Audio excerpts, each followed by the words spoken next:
Everyone, 13th regular meeting of the Medford City Council, May 11th, 2021. Mr. Clerk, please call the roll. Councilor Bears. Present. Councilor Falco. Present. Vice President Knight. Councilor Marks. Present. Councilor Morell. Present. Councilor Scarpelli. President Caraviallo. Yes, 7 in affirmative. Please rise and salute the flag. I pledge allegiance to the flag of the United States of America and to the republic for which it stands, one nation, under God, indivisible, with liberty and justice for all.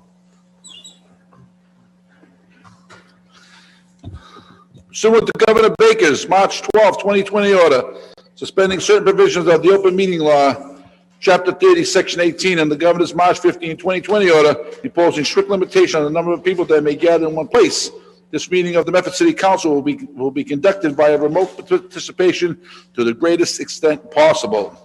Specific information and general guidelines for remote participation by members of the public and/or parties with a right or requirement to attend this meeting can be found on the City of Medford website at www.medford.org.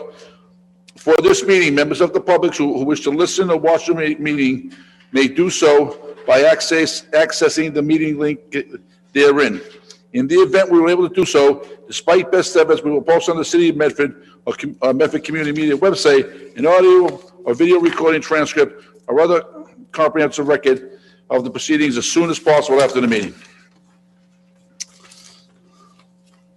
Motions, orders, and resolutions. 21364, offered by Vice President Knight. Be it so resolved that the Medford City Council extended deep and sincere congratulations to Ben Ercolini on the momentous occasion of his retirement after 43 years of dedicated service as an electrician with Filene's and Macy's department stores. Vice President Knight. Mr. President, thank you very much. This resolution was filed at the request of a former colleague, Councilor Camuso, who's maintained a very long-lasting friendship with Mr. Ercolini. And Paul and I were on the phone just the other day, and we were catching up, and he explained to me that Mr. Ercolini had just retired after 43 long years working at Filene's and Macy's as an electrician. I know Mr. Ercolini. I had the pleasure and opportunity to go to high school with his son, David. We played on the same basketball team together. And it's great to see somebody, Mr. President, who's dedicated so much time to one company and has been able to reach the golden years of retirement after 43 years. So with that being said, I'd ask my council colleagues to support me and offer resolution. Thank you. On the motion by Vice President Knight, seconded by Councilor Scarpelli. Mr. Clerk, please call the roll. Councilor Bears. Yes. Councilor Falco. Yes. Vice President Knight. Yes. Councilor Marks. Yes. Councilor Morell. Yes. Councilor Scarpelli. Yes. President Caraviallo. Yes, 7 in the affirmative. Motion passes. 21365, offered by Vice President Knight. Be it so resolved that the Medford City Council requests the city administration provide an update relative to the status of contract negotiations with the Building and Recreation Department staff. Vice President Knight. Mr. President, thank you very much. I do feel as though this resolution is somewhat self-explanatory. Ultimately, the Building Department and Recreation Department had to do the contract negotiations with the administration, what appears to be over a year ago now at this point. It's my understanding that the contract negotiations had stalled for some period of time, and I'd like to ask for an update as to the status of the ongoing negotiations, Mr. President. Thank you. On the motion by Vice President Knight, second by Councilor Falco. Mr. Clerk, please call the roll.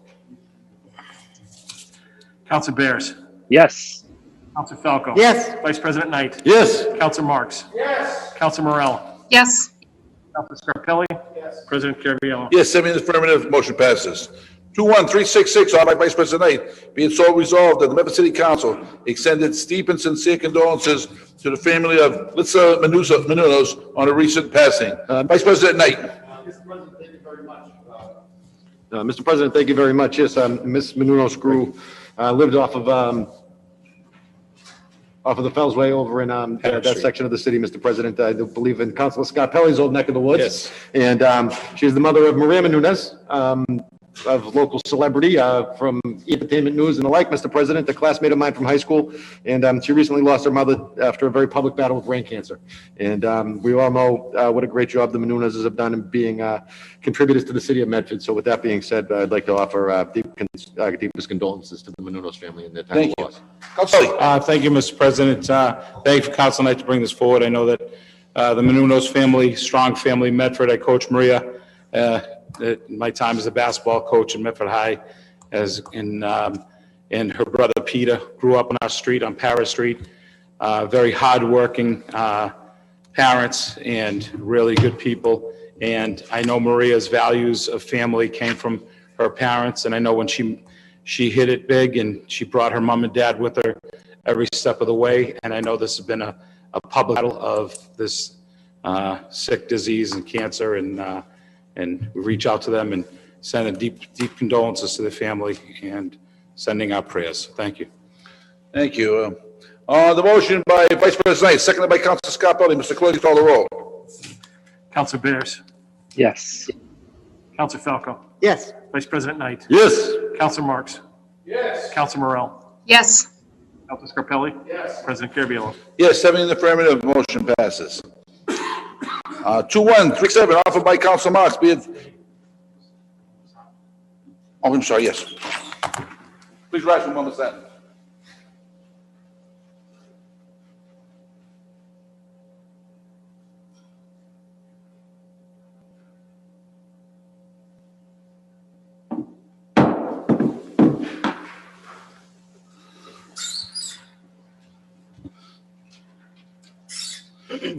Two 367, offered by Council Marks, be it resolved that the long-term plan to address the condition of the roads of the long-term condition to plan to address the condition of our roads be discussed. Councilor Marks.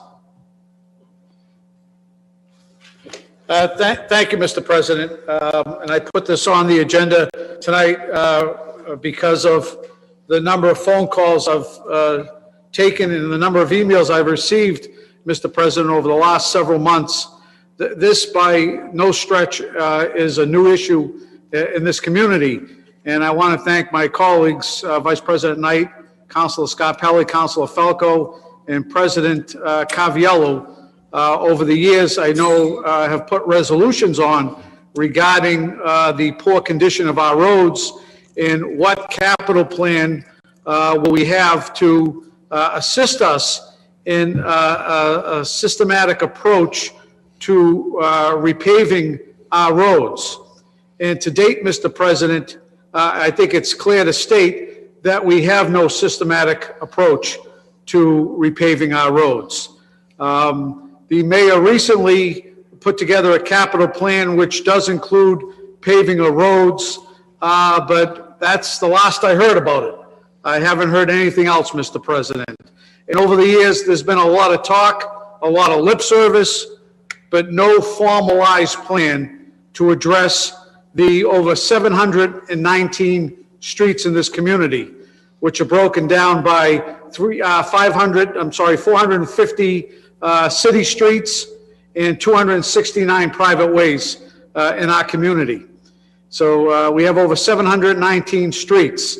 And currently, right now, Mr. President, what we put into the actual city budget to repave streets, not to fix potholes, to repave streets, is a big fat goose egg. That's what we put in our city budget every year to repave streets. We do rely on Chapter 90 funding, which on a given year, we get roughly about $980,000. I can tell you firsthand, Mr. President, over the past 4.5 years, we repaved 9 streets out of 719 in this community. Those were full streets that were paved. And we partially paved another 21 streets. So even at best, if we said there were 30 streets done, Mr. President, in the last 5 years, and if you look at it, the life expectancy of a road, and depending on the maintenance and how you keep up, depending on the traffic, depending on if you allow heavy trucking on streets, the life expectancy of a street can vary. But typically, you're looking at a little over 20 years. So if you look at doing 30 streets every 5 years, after 20 years, you'll have paved 120 streets, which is 28% of the 450 streets. And that doesn't include private ways. So if you take that into consideration, Mr. President, we are never going to get ahead of this. We'll always be repaving and never have an approach where someday we can be proud and say, look at our roads. They're in beautiful, pristine condition. But we have no such plan, Mr. President, of addressing this. And that doesn't even count the 269 private ways, which is about 40% of all the streets we have in this community. So I offer this tonight, Mr. President, because I think when you look at a community and, you look at the livability, you look at how vibrant a community is, you look at how well it's taken care of, you look at how city government operates, I think it says a lot about a community when you see streets that are torn up. There was a street right next to me, Bradbury. They just did a gas line, Mr. President, and we see this all too often. They dug, maybe a 4 or 5 foot trench, 2 feet wide, and it goes up the entire length of the street. And I asked whether or not they're going to do curb to curb, and I was told, oh, absolutely not. That wasn't part of the recommendations. And what they are going to do, Mr. President, is just refill that trench.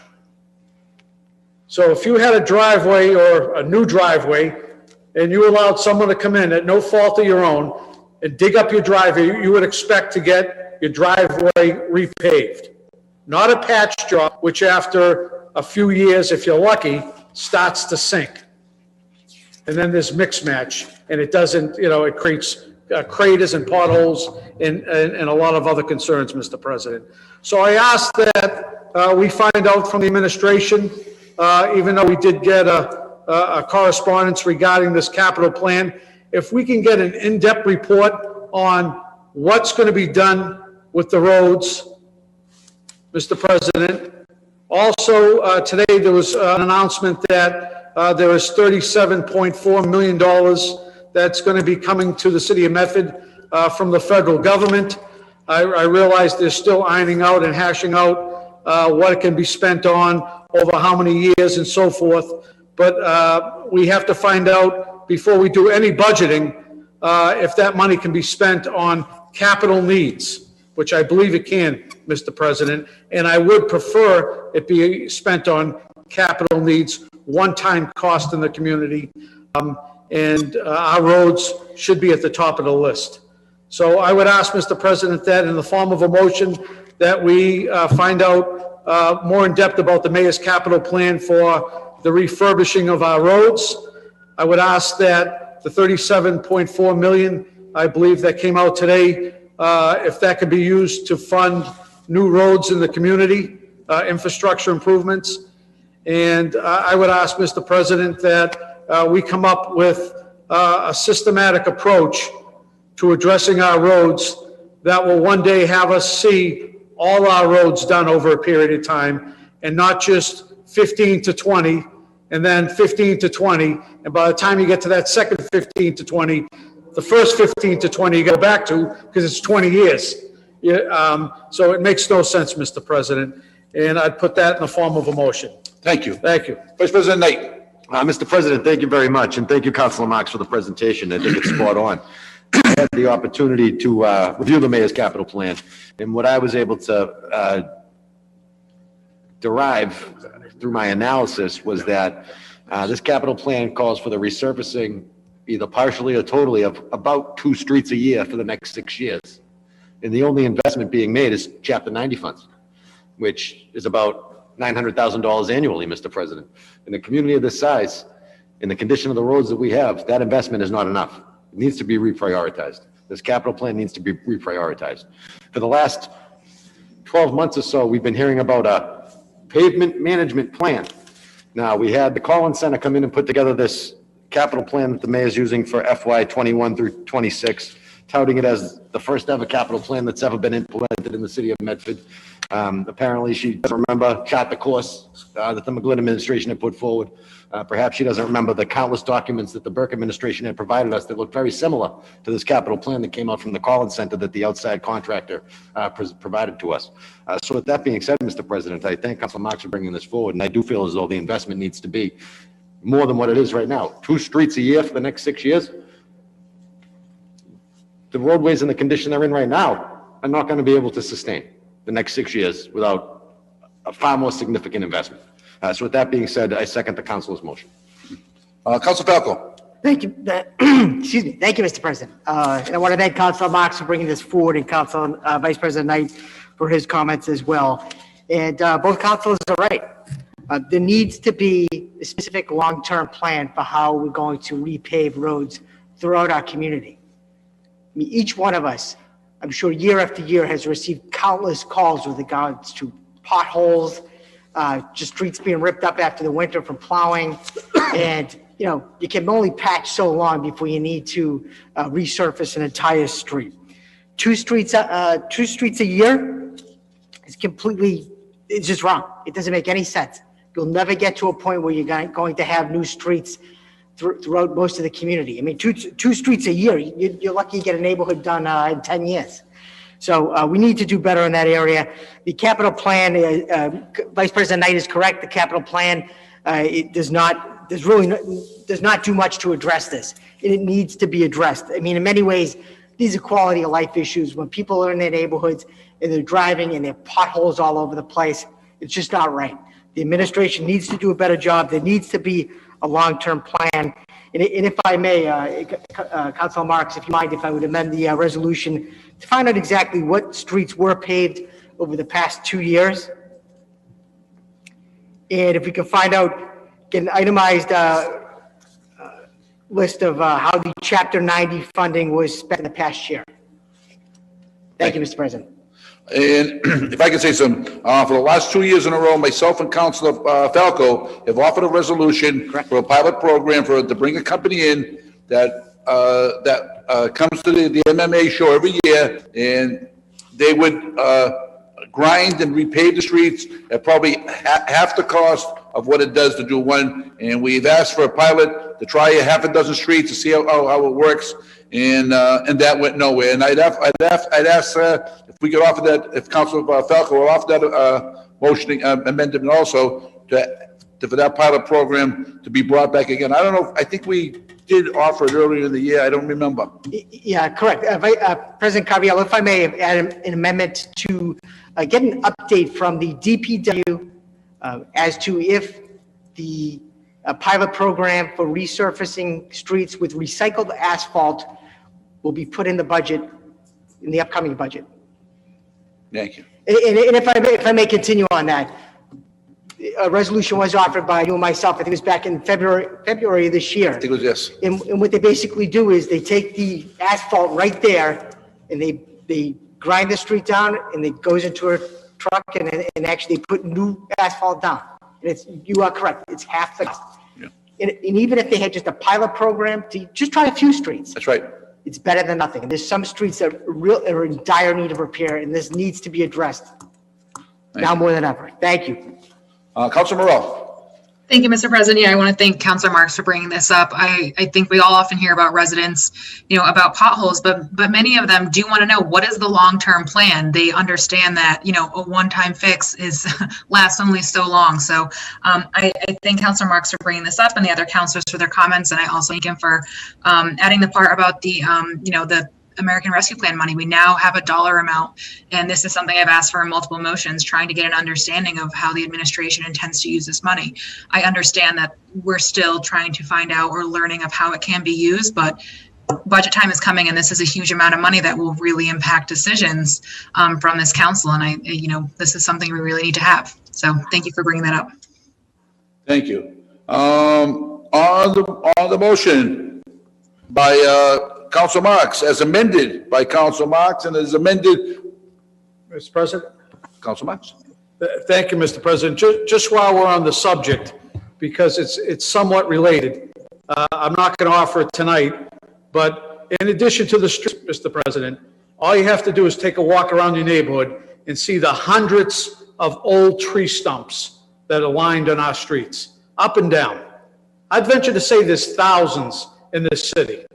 I've done a count just in my neighborhood alone, and there's literally 30 or 40 just on abutting streets that, and you can tell they've been cut down for years. This is not new stumps. These have been stumps that have been around for years. And this council has asked, Mr. President, about the stump list. And in the past, we've got, well, here's a list, and we get a partial list, not a full list. And then we got an indication a couple of years back that, they went through 90% of the stumps. Where? They're all around the community, Mr. President. So tree stumps, raised sidewalks, trip and fall hazards everywhere. Someone just sent me a photo of a woman that fell over the weekend in the square, busted her nose open wide, Mr. President, on a sidewalk that was slanted up. But this exists everywhere, Mr. President, throughout this community. Roads is part of it, broken sidewalks, tree stumps, double poles. It speaks volumes about a community and a community that cares. And, you take a look around this community and, I hate to say it, but it looks like no one cares, really. And we got to do a better job. Thank you, Mr. President. Thank you. Council Falco. Thank you, President Caballero, and I'd like to thank Councilor Marks for bringing that forward as well. I know during this pandemic, I've been trying to do a lot of walking through various neighborhoods throughout our city, and Councilor Marks is right. If you take a walk through the neighborhoods, no matter what neighborhood you go to, there are stumps everywhere, and there are raised sidewalks everywhere. Trip hazards beyond belief, and they need to be addressed. They haven't been addressed. We have not been given any type of a program that's going to address these issues, and the residents deserve better. These are trip hazards literally right in front of their house. And someone's going to get hurt, and unfortunately, it sounds like someone already did. Thank you. Mr. President? Vice President Knight. In building upon what Councilor Marks and Councilor Falco have said, this isn't just a quality of life issue. This is more than a quality of life issue, Mr. President. This is a safety issue. It's a service delivery issue, but most importantly, it's a pride issue. I mean, do we want to be known as the community when someone's driving into Medford from Winchester? They say, all right, get ready. Here we come. Enter in Medford. When they're coming from Arlington, enter in Medford, driving down these terrible streets. I mean, that's not the image, Mr. President, that I think we want to portray to our neighboring communities. We have people in this town that are spending outrageous amounts of money to purchase homes. And how long do we think that the residents are going to be able to put up with the lack of service delivery in direct correlation to their tax bill and what they're paying, Mr. President? Because right now it's significantly lacking. The services that we offer are significantly lacking, and we need to do better. I'm seeing stumps in this community, and as Councilor Marks said, they've been there so long, they're getting taller. I see stumps in the city that are 5 feet high now. If you look at the intersection of Winthrop Street and Lawrence Road, for example, there was a dead tree in front of the house there. The resident asked for the tree to be taken down. The tree never got down, Mr. President. Instead, the tree fell down on the resident's house. The resident gets the tree removed from his front yard. He calls the city to remove the stump. The city cuts the stump. The stump's 5.5 feet high, and it's starting to grow leaves out of it now. It's been there so long. I mean, enough's enough, Mr. President. It's time that we start putting the boots back on the ground, we reopen City Hall, and we get back to work. Thank you. Good evening. Name and address for the record, please. Louise D'Antonio, 41 Dartmouth Street, Medford, Mass. This is a suggestion, and it may be off the wall, but why don't we ask our good neighbor Tufts University for a donation towards funding for streets? I mean, there are people that live along the backside of, say, Brookings Street, and people are inconvenienced. They work on the roads a lot, they inconvenience people, and I think it would be a nice gesture if the city asked Tufts to contribute to the improvement of the roads and the streets. If not in the entire city, at least perhaps in the area where they're located. But I just thought it might be a way of bringing in some extra money. Thank you. Good evening. Name and address for the record, please. Good evening. Anita D'Antonio, 14 Yale Street, Medford. I just want to say the sound system, I haven't been here for a long time. Thank you for coming. It's much improved. You can actually hear everything that's being said, so that's great. I just wanted to give you some perspective. There was a great guy who used to do a lot of videotaping in the city. I don't know his first name. He was Mr. Fiorello. He was a longtime resident of Medford. He at one time, in the 1990s, I believe it was, came up to the podium more than once talking about the roads in Medford. And he said, if you took a glass of milk with you and you drove down High Street, by the time you got to the end of it, you'd have a milkshake. Well, now we have a milkshake. Winthrop, Main Street, High Street. So I would hope by the year 2021 now, maybe in his memory, we'll drive down the street with a glass of milk and end up with a glass of milk when we traverse it. But it's just so long ago, and this has been a problem chronically since, probably before the 1990s, but it's certainly, there's not been much improvement. So that's what I want to say. Thank you. Thank you. Okay, on the motion by Council Marks, as amended by Council Marks and amended by Council Falco once and amended by Council Falco a second time. Mr. President, just if we could. Marks. Thank you, Mr. President. While we're on the tree stump subject, I'd like to put a motion forward that the city administration do a thorough walkthrough of the city and give us an exact count of the number of tree stumps, Mr. President, because I don't think they have an understanding on how many are out there. And then we can address it in this year's budget, because it's actually going to be a budget of mine. Councilor Knight's absolutely right. Yet people in this community that are paying a very high tax, Mr. President, and not receiving the city service. You want to make that a B paper? Yes, I'd like to make it a B paper. Okay. And when you can use these particular stumps and double poles as a reference, when you tell someone take a left at the double pole and then take a right at the tree stump that's been there 100 years, you know they've been around a long time. Thank you. So I think, Mr. President, we have to get a handle on the number and address it in this year's budget. Thank you. Okay, on the original paper offered by Council Marks, second. Do the B paper first. Well, we've already started the procedure on this one. On the paper, the original motion offered by Council Marks, seconded by Council Scarpelli. Mr. Clerk, please call the roll. As amended. Council Bears. Yes. Council Falco. Yes. Vice President Knight. Yes. Council Marks. Yes. Council Morel. Yes. Council Scarpelli. Yes. President Caraviallo. Yes, 7 affirmative, motion passes. On the B paper, offered by Council Marks, seconded by Council Scarpelli. Mr. Clerk, please call the roll. Council Bears. Yes. Council Falco. Yes. Vice President Knight. Yes. Council Marks. Yes. Council Morel. Yes. Council Scarpelli. Yes. President Caraviallo. Yes, 7 in the affirmative, motion passes. 21368, offered by Council Marks. Be it resolved that the Medford City Council recognize Harold McGilvery Jr. for receiving the recognition and honor of having his name placed on the wall at the National Law Enforcement Memorial in Washington, D.C. Council Marks. Thank you, Mr. President. May 9th through May 15th is National Police Week. I offer this resolution tonight to honor one of Medford's very own and Medford's very finest.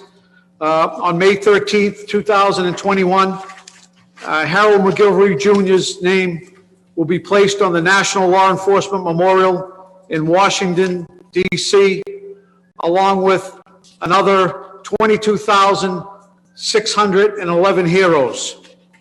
The memorial was established to tell the story of American law enforcement and to honor the fallen who protect and serve, Mr. President. Harold F. McGilvery Jr. was appointed to the Medford Police Department on May 31st, 1964, and served with distinction until his later appointment to the Metropolitan District Commission Police Department on December 1st, 1967, and it was signed to the Old Colony District in South Boston. Harold McGilvery, during a routine traffic stop on the Southeast Expressway on November 13th, 1978, at approximately 1:40 a.m., was struck by a vehicle at a high rate of speed and was rushed to the University Hospital, where a team of 4 doctors began a 13 and a half hour life-saving operation. Post-surgery patrolman McGilvery spent 13 days in the intensive care unit before being placed on a cardiac floor for the next 4 months. Officer McGilvery would spend the next several years in and out of the hospital undergoing additional procedures as a result of his injuries sustained during the traffic stop. Patrolman McGilvery eventually made it back to his beloved job at the DC Police and was forced to retire on December 31st, 1984, due to injuries sustained in the line of duty. Patrolman Harold McGilvery Jr. served the residents of Medford and the Commonwealth with honor and distinction for over 20 years, Mr. President. We owe Harold McGilvery Jr. a debt of gratitude for his service, not only to the citizens of Medford, but to the residents of the Commonwealth. Anyone that knew Harold knew he was a man of integrity, a man of faith, a man who loved his family, and a man who took his job very seriously. If you were in need, Harold McGilvery Jr. would be the first at your doorstep, Mr. President. That was the type of person he was. We have his brave son now serving in the Medford Police Department and is our dog officer and does a tremendous job. Harold McGilvery Jr., he didn't need a dog. He was the bulldog. Anyone that knew him, he was tough as nails, but he had a heart of gold, Mr. President. He'd be the first to step forward and help. And this is a huge honor to have his name placed on the monument in Washington, D.C., with 22,611 other heroes that protect every day the citizens of Medford, put their life on the line to do their job. And as I stated last week, for one of our state police officers that retired after 3 decades, Mr. President, I say the same about Harold McGilvery Jr., a man that was dedicated, a man that cared about his community more than anything else, and someone that should be recognized. And I ask that this meeting, Mr. President, be named in honor of Harold McGilvery Jr. for his commitment to this community and the residents of the Commonwealth. And I want to show our appreciation for having his name placed on the National Law Enforcement Memorial in Washington, D.C., which is going to happen on the 13th, which is this Thursday. Thank you, Mr. President. Thank you. And so, Council Marks said we'd be remiss if we didn't mention that his 2 sons, both Harold and Paul, are both fine officers in our Medford Police Department who follow in the footsteps of their That dad. is correct. Thank you, Mr. President. Good evening. Name and address for the record, please. Excuse me. My name is Anthony D'Antonio, 24 Hicks Avenue. It's such an honor to see an honor bestowed on this gentleman, Harold McGilvery Jr. I met Harold when I was 8 years old, and he was a teenager, and he was going out with his future wife over on Marion Street, Main Street. 4 houses that connected in the back all together. We all used to play there. We used to torture Harry. He was older, and back then when kids tortured the older kids, they give you, they smack you around a little bit. It was a lot of fun. But I got to tell you something about Harry. One of the toughest guys I ever met, okay? He wasn't supposed to survive that accident. When Harry walked down the street, if he was coming from Tufts Park after banging in a box, okay, you could tell it was Harry. You know why? The street lamps used to shine off the spit on his shoes. It was incredible. He was like a parade dress all the time. When Harry was in the neighborhood and he was on patrol that night, you didn't have to worry about anything. You could leave your doors unlocked. He didn't need a patrol car to get to the scene. He'd run to the scene. He was incredible. He was just one of those people. And we got into many conversations, and he had some conversations up here, and a couple of times they got heated. But then when he was proven that his point was not the correct point, Harry would come up and he'd apologize and say, "I'm sorry, this is the information I had."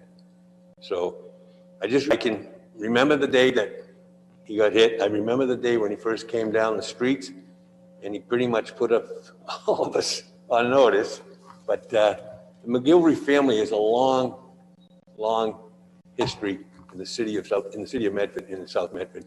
And if you didn't know a McGilvery, you didn't come from Medford. So God bless them. Bye-bye. Thank you. Good evening. Name and address to the record, please. Robert Penta, 0 Summit Road, Medford, Mass., former member of this august body. My recollection of Harold goes back to the many times, not only him being a police officer, but the many times he stayed involved in his community. He used to come to these council meetings on numerous occasions, and if he had an opinion to make, he would make it. And he would tell you right to your face what he thought of you. It's the same way he acted when he was a police officer.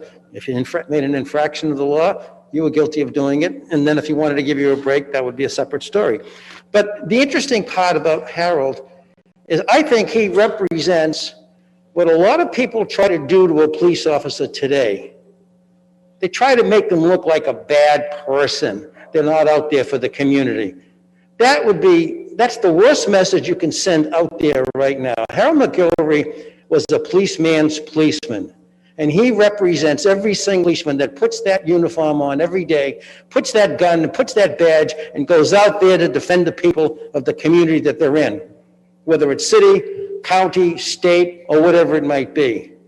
I would hope that the people of Medford not only appreciate the fact that Harold McGilvery and the family and his 2 sons, who are also police officers in the city, are going to have their father's name be put on a plaque that represents what law enforcement is in this country. They are there helping defend the people. And that's what it should be about. Not to debunk them, but to defend them.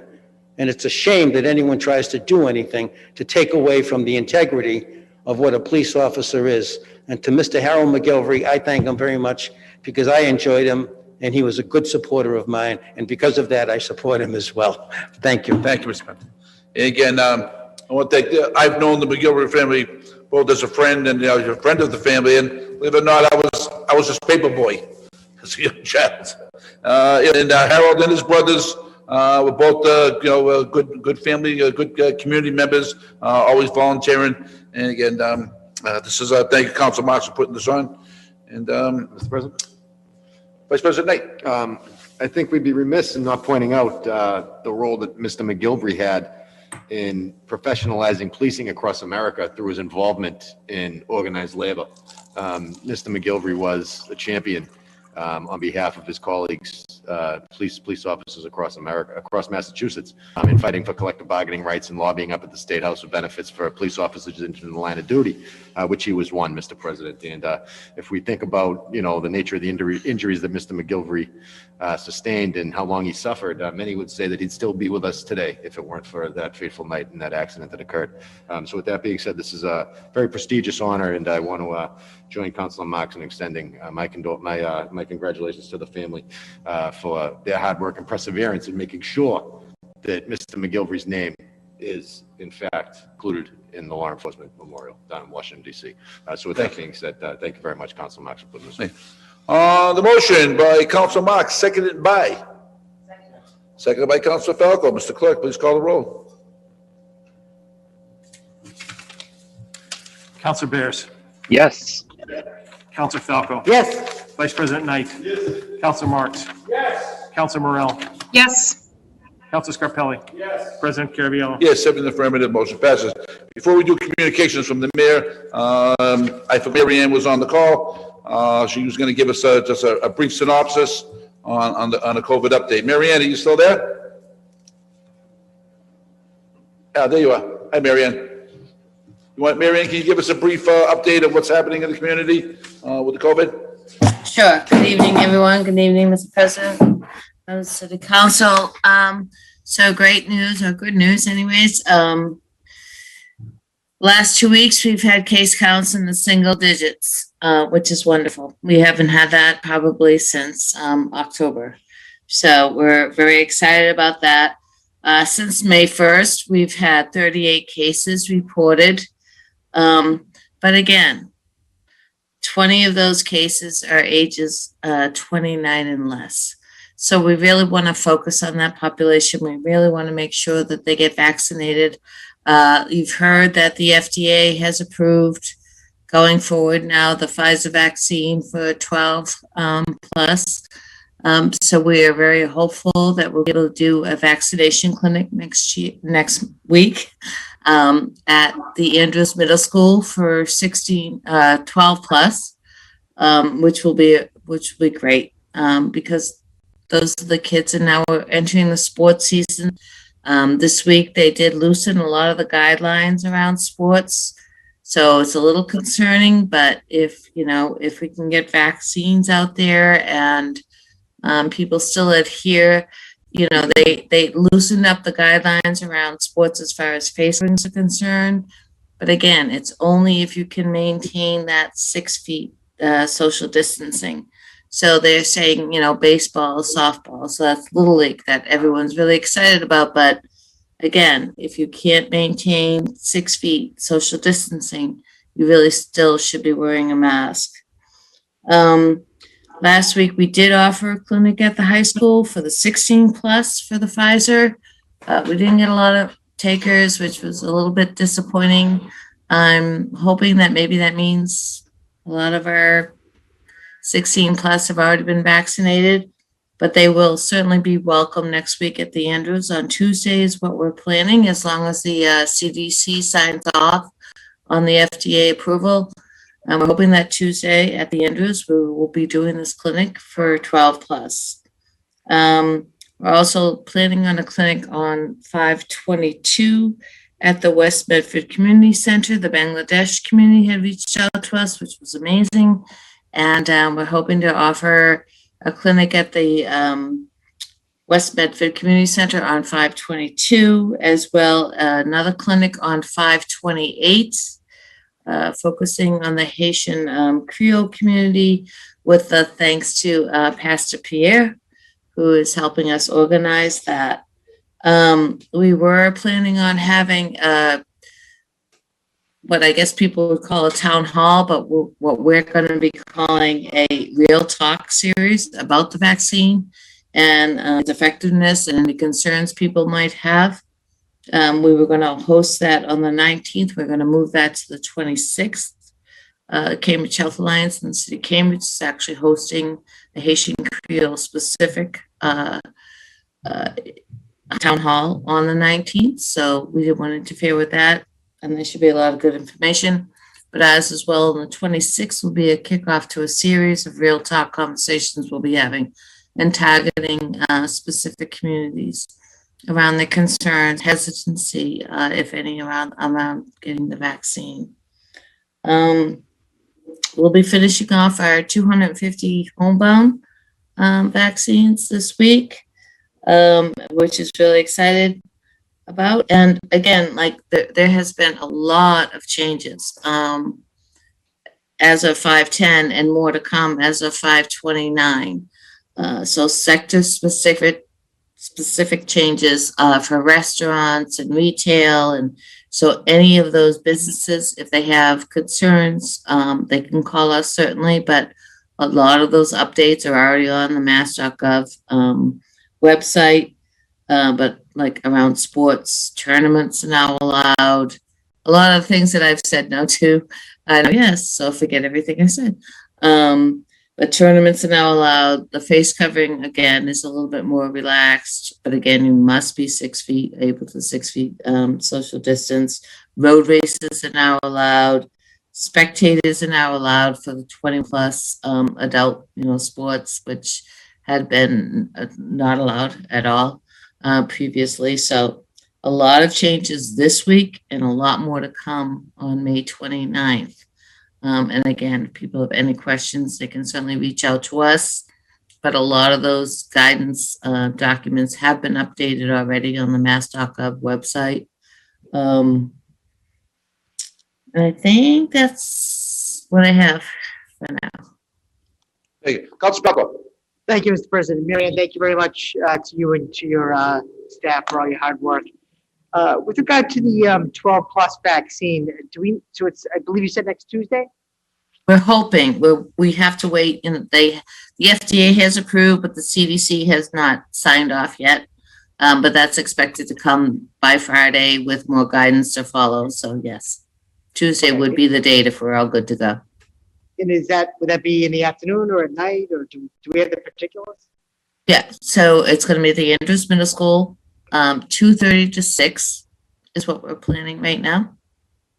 We have just about 246 doses, I want to say, of Pfizer, which is the vaccine that's been approved. So it's limited. We only have the 246, but we really want to use those 246 and get these And kids how are vaccinated. thank you. And how are the kids being notified? Is there a robocall going out or reverse 911?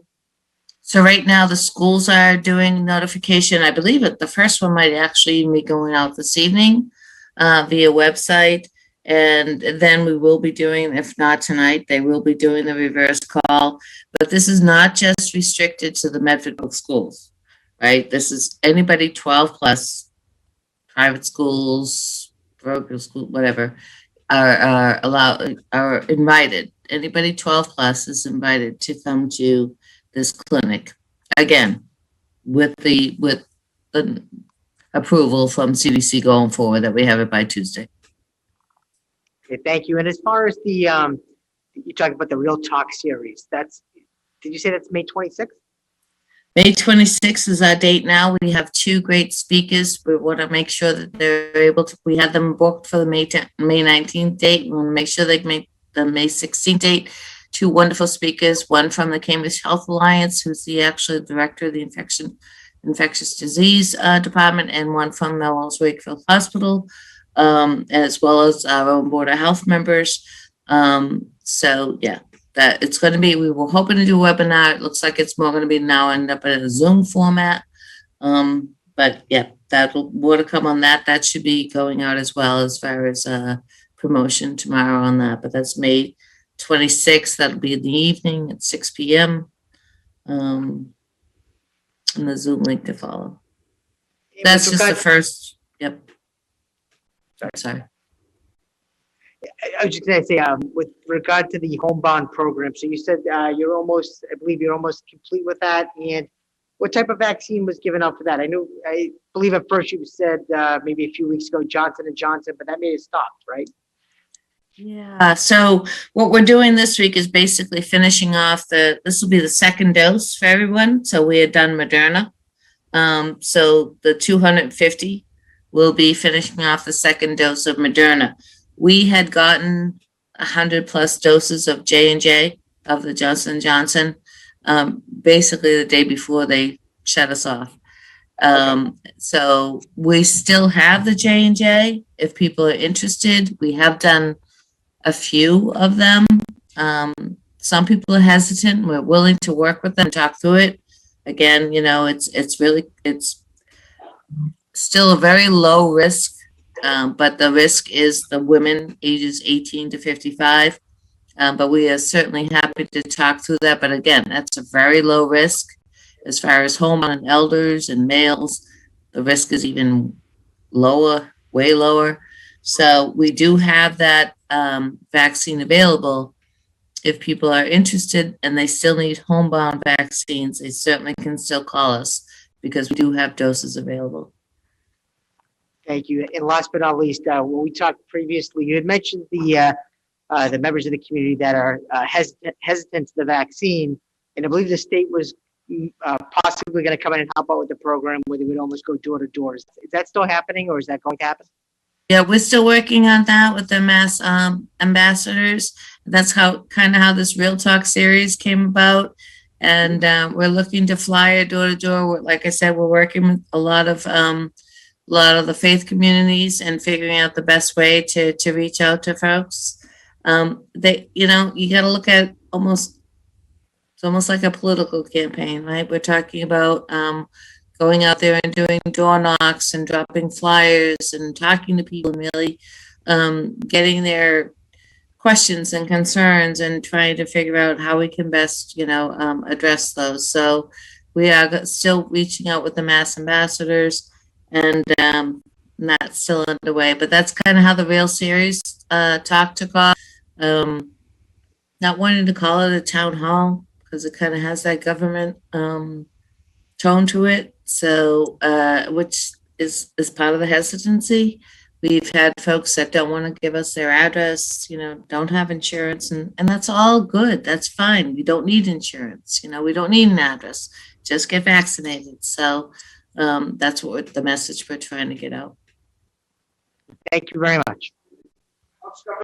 Thank you, Mr. President. To follow along with that, before I get to my questions, I know that Council Falco, thank you for bringing those up, but have we thought about doing a public press release, like, throughout the community, so people feel comfortable that the people that their neighbors that they trust, like, to this council and say, Council Scarpelli, I had the Pfizer, I feel great, I feel safe, I'm doing my part.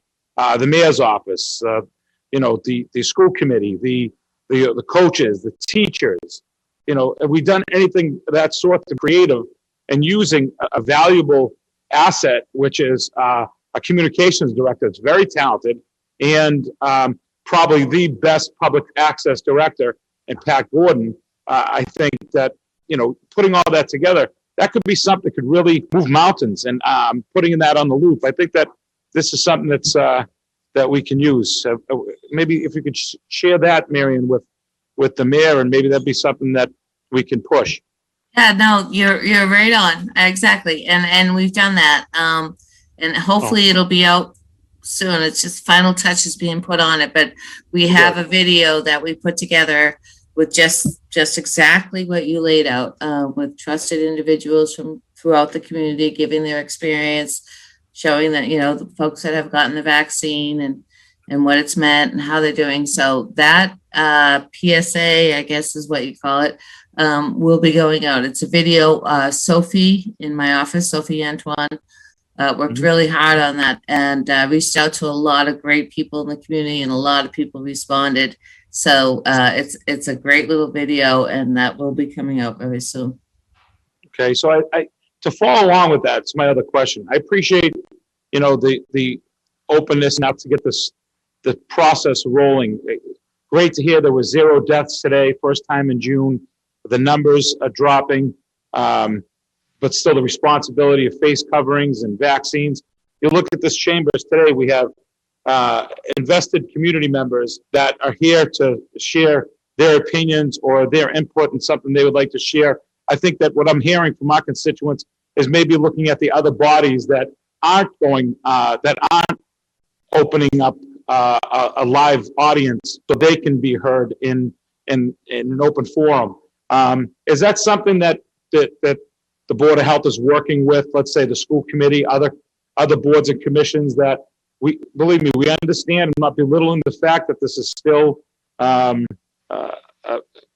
pandemic, but we're on the back end. And I think that follows along with people that are feeling that are a little hesitant, that when they see their elected officials in person vaccinated, that they're showing them with a good example that we're moving forward. And this was a horrible time, but I think that is that something that's being discussed with the mayor's office, as well as opening City Hall for the business that needs to be done in the city, Marianne?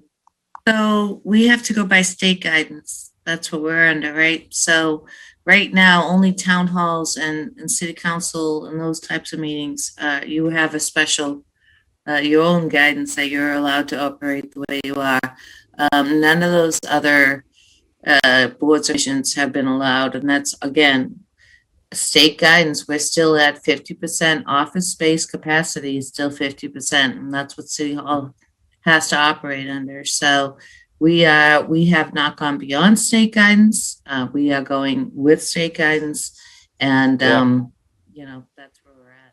No, I appreciate it. It listed, the concerns that I heard. The great news, we can now put 50% of the people at amusement parks, and we can now have everybody go to baseball games, but the public meetings are still closed off for our community members. These are things that they're asking me, so I appreciate you pointing out that this is state guidelines. So this is something they really need to get to Governor Baker and move that along. It's coming to me, and they appreciate the work that we've done on the city council by opening these chambers. So I think that I've gotten maybe 10 phone calls in the last week and a half with some concerns that they've had in other boards and commissions and committees that they really want a forum that they can see in person. So that at least the answer comes from our Director of Health, and I appreciate that.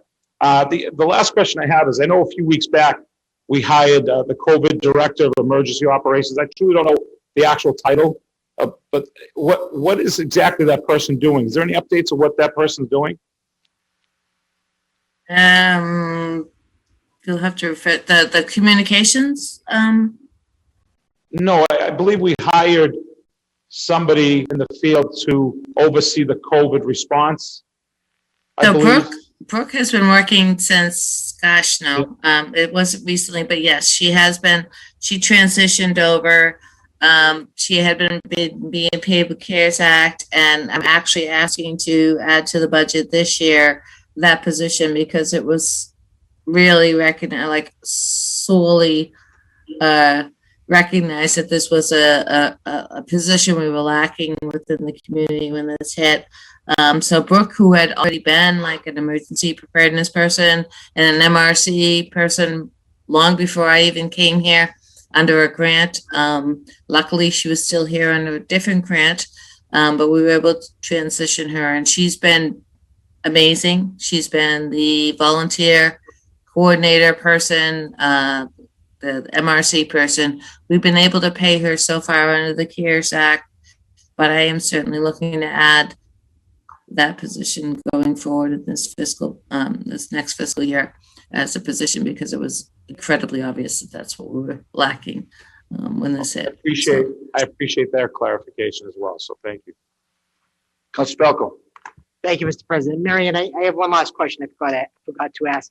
So I know we're doing outreach to our public school families. What about our Catholic school or parochial schools, St. Ray's, St. Joe's? Are we reaching out to those parents, those populations, to make sure that they know that these Absolutely. vaccines are- For Tuesday, Yeah. absolutely, yep. We want to make that clear, if you don't, even if you don't go to St. Mary's or St. Joseph, you go to, whatever school, wherever, if you live in Medford, if you don't. And we just want to get vaccines. We want to get shots in them. So any 12-year-old plus, if you're willing to, if we can pull this off on Tuesday, which I'm almost 100% sure that we'll get CDC approval by this weekend with guidelines. We'll be able to put this in place on Tuesday. So yeah, please, everybody. Like I said, like the majority of our cases are under 29 years old. So, and unfortunately, there are 20-year-olds on vents right now in hospitals. So, you 20-year-old and younger are not invincible as I know my kids think they are. So we need to get vaccines. We need to get shots in their arms. So is the outreach being done from your office to St. Ray's and St. Joe's, to those schools? That'll come from my office. The outreach to the Medford Public Schools will go from Medford Public Schools, but the outreach to the other and the community at large will come from my office. We're just waiting. We're just waiting for the CDC to sign off. So I just want to, so is it a robocall to everyone in the community? Is someone directly calling those schools saying these shots are available? That's my question. Yeah, we have relationships with those schools, certainly since the pandemic. I just want to make sure. Thank you. All right, Vice President Knight. So from what I'm gathering, Brooke Hoyt has been appointed the COVID communications specialist? No, she's our emergency preparedness person. She's our volunteer coordinator. The communication specialist is a different position. Okay, can we talk a little bit about that? So I wasn't sure which one I don't think he was talking about the communication specialist. George, maybe you can clarify. I don't know if you were talking about the communications person or if you were talking about the emergency. Well, I knew the emergency, that's what the confusion was. I know that this is something that we hired just recently, this position that we just hired recently to deal with the COVID emergency plan. So I believe it was a mayor's appointment. That might be the communication specialist. Yeah, Myrtle or something like that, the name Myrtle? Which is Steve Smurdy. Is that, I don't know. I don't know, you tell us, Marion, but I think what we're trying to find out is who the COVID communication specialist is that we just approved a position for a couple weeks ago. Has that position been filled? Who's in it? That would be Steve, and he's been instrumental in helping us get a lot of the communications out. Yes. He has been hired as the COVID communication specialist within the last couple of weeks, and thank God he was. But Okay, yes. So what I'm asking is, I'm confused because you just said someone else's name that was a communications She's- person who was volunteering.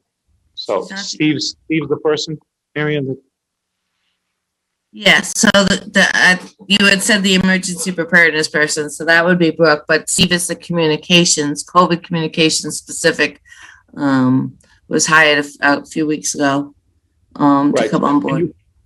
Can you let me know? I didn't hire Steve, so.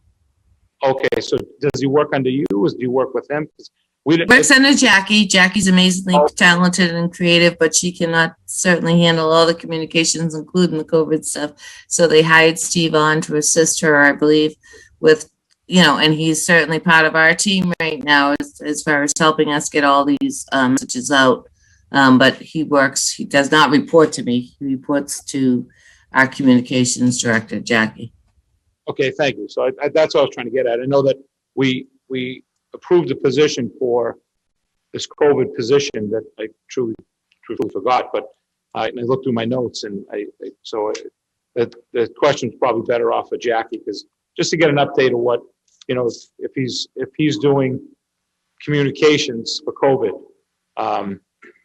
there's some questions. So that I'll direct that to Jackie in an email. Thank you. Mr. One of the President. things- So what I'm understanding is that the COVID-19 communication coordinator does not work for the Board of Health. The COVID-19 communication coordinator works in the press department, the city's press department. He reports to the expert in communications, yes, but he certainly has been working with us very closely as part of our team and directing us on how to best do and get messaging out. But then he obviously checks with Jackie to make sure that that's the right way to go. So no, he does not work for the Board of Health. That's No. correct. Thank you. Any other questions for Mary Ann? Mary Ann, thank you very much. The only last thing I want to put out there is that, again, we have for all, that the Gantry Center is open on Wednesdays and Thursdays from 11 to 4. We're not getting, they're opening up to walk-ins. You don't have to have an appointment. We really want to encourage people to go there. We are not getting the participation that we were hoping for, and the concern is if we don't continue to get participation, that we may not be able to sustain that. So any help and walk-ins are available Wednesday and Thursday. Please get vaccine.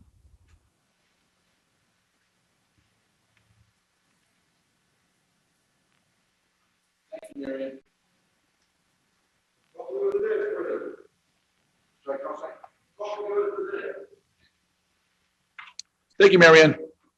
The orders of the day by Councilor Knight.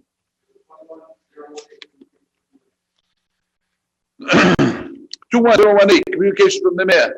To the Honorable President, members of City Council. Dear Mr. President and City Councilors, I respectfully request to recommend that your honorable body approve the following amendments to revised ordinances entitled Personnel Article 2, Classification and Compensation Plan, Section 66/33, entitled Officers and Employees, Non-Union, Diversity and Human, Diversity, Non-Union, by adding the new positions of Director of Economic Development and Director of Diversity and Human Resources to the following classifications. Amendment A, classification Cap 5 personally states that it applies as follows. Cap 15, Sealer of Weights and Measures, Recreation Director, Director of Communication. The language of Cap 15 shall be amended to read as follows. Cap 15, Sealer of Weights and Measures, and Recreation Director, Director of Communications, and Director of Economic Development.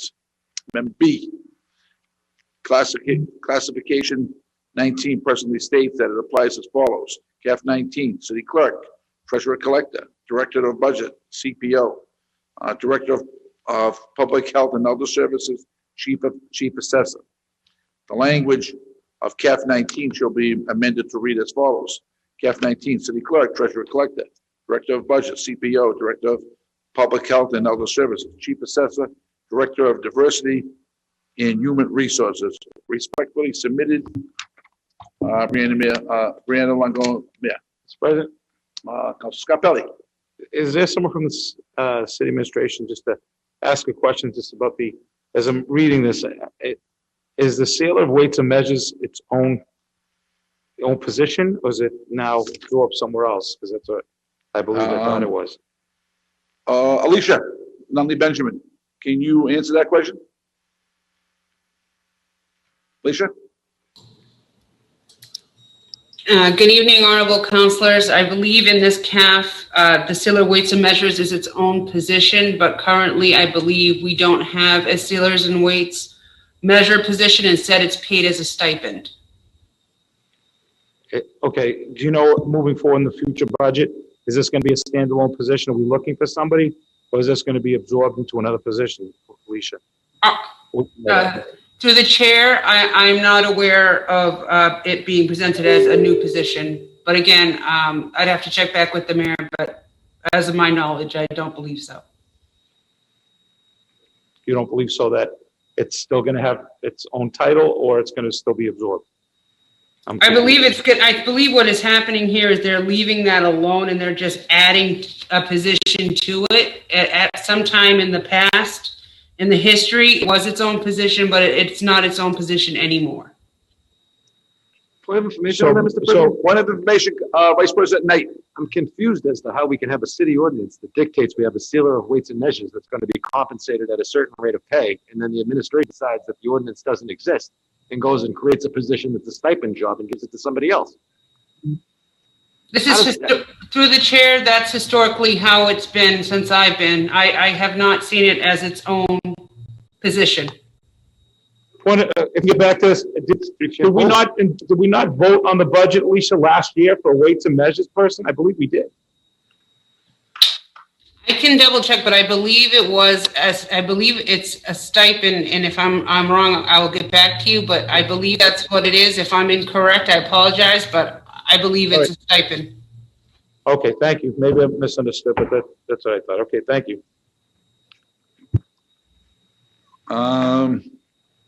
Vice President Knight, did you want the floor? Sometimes I scratch my head and wonder why we have ordinances, Mr. President, if we're not going to go by them. We all took an oath to uphold the ordinances of the community, and then it seems to me like a lot of the time, the ordinances are only read when it's convenient to the person that reads them.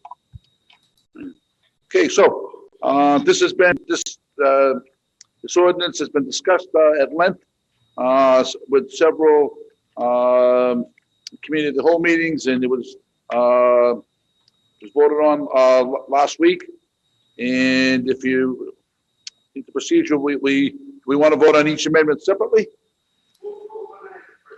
On the motion by Vice President Knight to approve Amendment A, seconded by Council Scarpelli.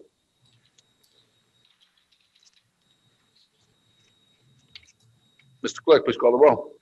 Council Bears, Yes. Council Falco, Yes. Vice President Knight. Yes. Council Marks. Yes.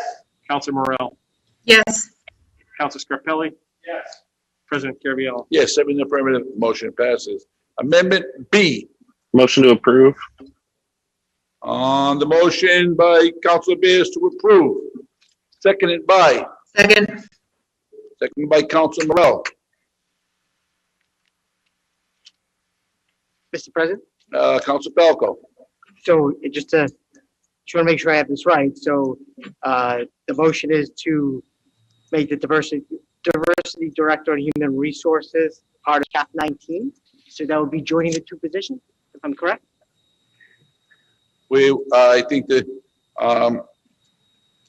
it was Amendment B is adding a position that did not exist in the past, which is the Director of Diversity and Human Resources. So I think we voted, not mistaken, we voted at the committee of the whole meeting to eliminate that position to report, and that's how it was reported out. You are correct. If I'm not mistaken. On that, Mr. President, if I may? Vice President Knight. The way that I'm looking at this vote, Mr. President, is that we're eliminating the Office of Diversity and Inclusion, and we're merging those functions with the Human Resource Office. And I think this council has been loud and clear that that's not what we want. That's correct. We want to see a commitment to diversity. So with that being said, I certainly have no problem voting against this amendment this evening, Mr. President. Councilor Scarpelli. I apologize. I know this is very important. I know I mentioned it at the first meeting. I know we've had many, but as we've gone through the roundtable discussions about race in our community, one of the biggest initiatives that was said over and over again is, when the words are great, the meetings are great, but when is this community going to put their money where their mouth is? And one of the things we talked about, I think I said it then, was in those discussions, the roundtable discussions, is that the glaring problem of not having a diversity specialist that works with the school, and having that person that's in the city side working with the school department together with the city side would be monumental in moving some huge initiatives forward. So I apologize, because I did miss that meeting with dealing with the family issue, but I can't support this in any way, especially what we've been talking about in this community for the last 18 months. This is exactly what we talked about. Putting our money where our mouth is, putting the person in that position who's valuable in that position to go out and increase his role, both working with what he did in the private sector and his knowledge in the community. And it would be valuable to have that person go right to the school system yesterday and start working together with the school department, the city side, to get to some resolutions, to show our community that, yes, we're not just having marches, we're not just talking around tables, but we're actually making things happen. So thank you, Mr. President. Councilor Falco. Thank you, Mr. President. I want to thank my colleagues. We've had numerous meetings, numerous committee of the whole meetings on this topic, and we've had a lot of valuable discussion. And I go back and I look at the metrics. We have 58,000, probably close to 58,000 people in this city. Probably about 4,000 students around there. Hundreds of employees in our school system in our city. We are one of the largest cities in the Commonwealth by population. If we have no one specifically in the school system that is responsible for diversity and inclusion. It's a piece of someone's job, but there's not a person that's solely responsible for that. Diversity and inclusion within our school system and within our city should be a priority. Sometimes an issue comes before this council that is as much timely as it is important. Diversity is just such an issue. I want to make it abundantly clear that in my view, it is time to move the diversity issue from talk to reality. Raising the reality of inclusion and equity is not a part-time effort. It requires the attentive focus of a full-time diversity officer who has time to see the issue at every level. This includes hiring practices to help make sure that the faces in City Hall reflect the faces of our community. And it also includes the continual analysis of our municipal contracts. Who are the companies that we contract with? What is the percentage of contracts that the city has with minority businesses or businesses that are owned by women? We have to move from talk to action. I want Mr. Allen to know that my objection to the mayor's request is not a reflection on his abilities or his professionalism. It is about what the city needs, and it is time that we meet the need of diversity and inclusion head on. And the mayor's request does not do that. Thank you, Mr. President. Thank you. Councilor Burrell. Thank you, Mr. President. Yeah, I just want to note that My vote's going to reflect the work that's being done right now. And as the mayor has structured it, I too want to see, the full-time, I want to see the diversity department built out essentially. And all I can do is act on the information that the administration has given us, that they are going to build out this department in the coming budget. It's not something they can do tomorrow. And again, my vote is just reflecting the work that is going on right now, that is being taken on by one person and the hard work that they're doing, and reflecting the current structure and ensuring that it's paid fairly. Thank you. Thank you. Council Marks. Thank you, Mr. President. Make no mistake about this. A vote to merge the Director of Diversity, Human Resource Director, is a vote to take a step backwards regarding diversity in this community. Make no bones about it. Councilor Falco was 1,000% correct, Mr. President. A vote tonight to support that will be a vote to do away with the director, a standalone director position that has existed for years in this community, with the sole responsibility of looking at diversity through a lens of this community and the people that live in this community. So in my opinion, it's taking a giant step backwards. This council also met within the past year, Mr. President, 7 of us, and discussed and put together a list of priorities that we voted on unanimously. And one of the votes was not to merge this position. It was to keep a standalone diversity director. That was a vote 7-0, Mr. President. So, we've been consistent on this issue. If others want to flip-flop back and forth, that's their call. But we've been consistent on this issue, Mr. President, and now's the time to stand up against the administration and say this is far too important of a position to have it go by the wayside. Thank you, Mr. President. Council Bears. Thank you, Mr. President. I think it would be remiss to say that the person who holds this position right now thinks that this is working and that this is a good idea. So I just want to acknowledge that. I agree. We need to invest deeply in diversity and inclusion. And I think one of the actions that we can take is and show that diversity is a priority is elevating this position. Additionally, in our meeting, the mayor committed to another full-time diversity staff reporting to this position, which would bring us from 1 staff in 2018 to 2 staff next year. We've heard from the current person who holds this position, Mr. Osborne, that it's working. And he said this is partially about valuing the work that he is doing. It has led to new hiring practices, exactly what we were just talking about, that highlight and advance the issues of diversity and inclusion. And additionally, we heard at the meeting from the mayor's staff that this could potentially lead to a reduction in pay for the person who currently holds the office. I cannot vote to reduce the pay of someone who is doing so much work for this community. So I will be voting to approve this tonight and continuing our commitment within the budget process to have even more people focused on diversity and inclusion in this community. Thank you. Thank you, Council Bears. Any further discussion? Mr. President, if I may. Vice President Knight. Seems to me like the city administration's committing to creating a lot of new jobs in a budget during this hiring freeze that you talked about Thursday night, I believe. When we look at this position in particular, this isn't something that just came out of the blue. This isn't something that just came out of the blue. On January 1st, 2020, this council passed a resolution questioning the merger of this position. That's some 17 months ago, Mr. President. This council was on record questioning whether or not this was a good idea. And we've maintained consistency, and we've been steadfast in our position on this.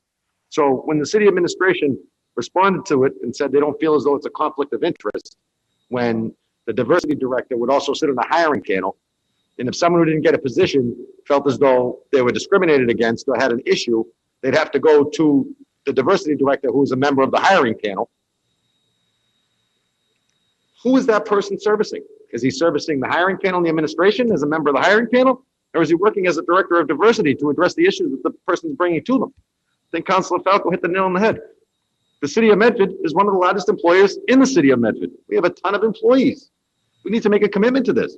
So when we look at the history of the position and we see the council speaking out against it in January of 2020, the city administration initiating a personnel action form in January of 2020, the city administration initiating another personnel action form on 3/23/2020 with another pay increase, and then the city administration implementing another personnel action form on 10/22/2020 with another pay increase. It seems as though no one's listening to what this council's saying. So with that being said, I'm going to stand with my council colleagues, Mr. President. The commitment to diversity has to be real. It can be spun any way you want to spin it, but at the end of the day, the council's been speaking about this for 17 months, and we've been saying this isn't something we want. Thank you. Any further discussion? On the motion by Councilor Bear, seconded by Councilor Morel. This is a vote similar to the first one, where this will take its first reading. So, Mr. Clerk, please call the roll. Counselor Bears, Yes. Counselor Falco, No. Vice President Knight, No. Counselor Marks, No. Counselor Morel, Yes. Counselor Scarpelli, No. President Caraviallo. No.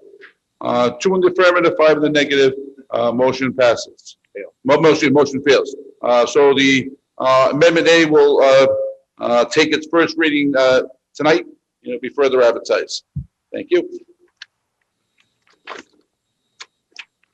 21369, members of the City Council. Dear Mr. President, City Councilors, I respectfully request and recommend that your honorable body approves the appropriation of retained earnings in the amount of $500,000.00.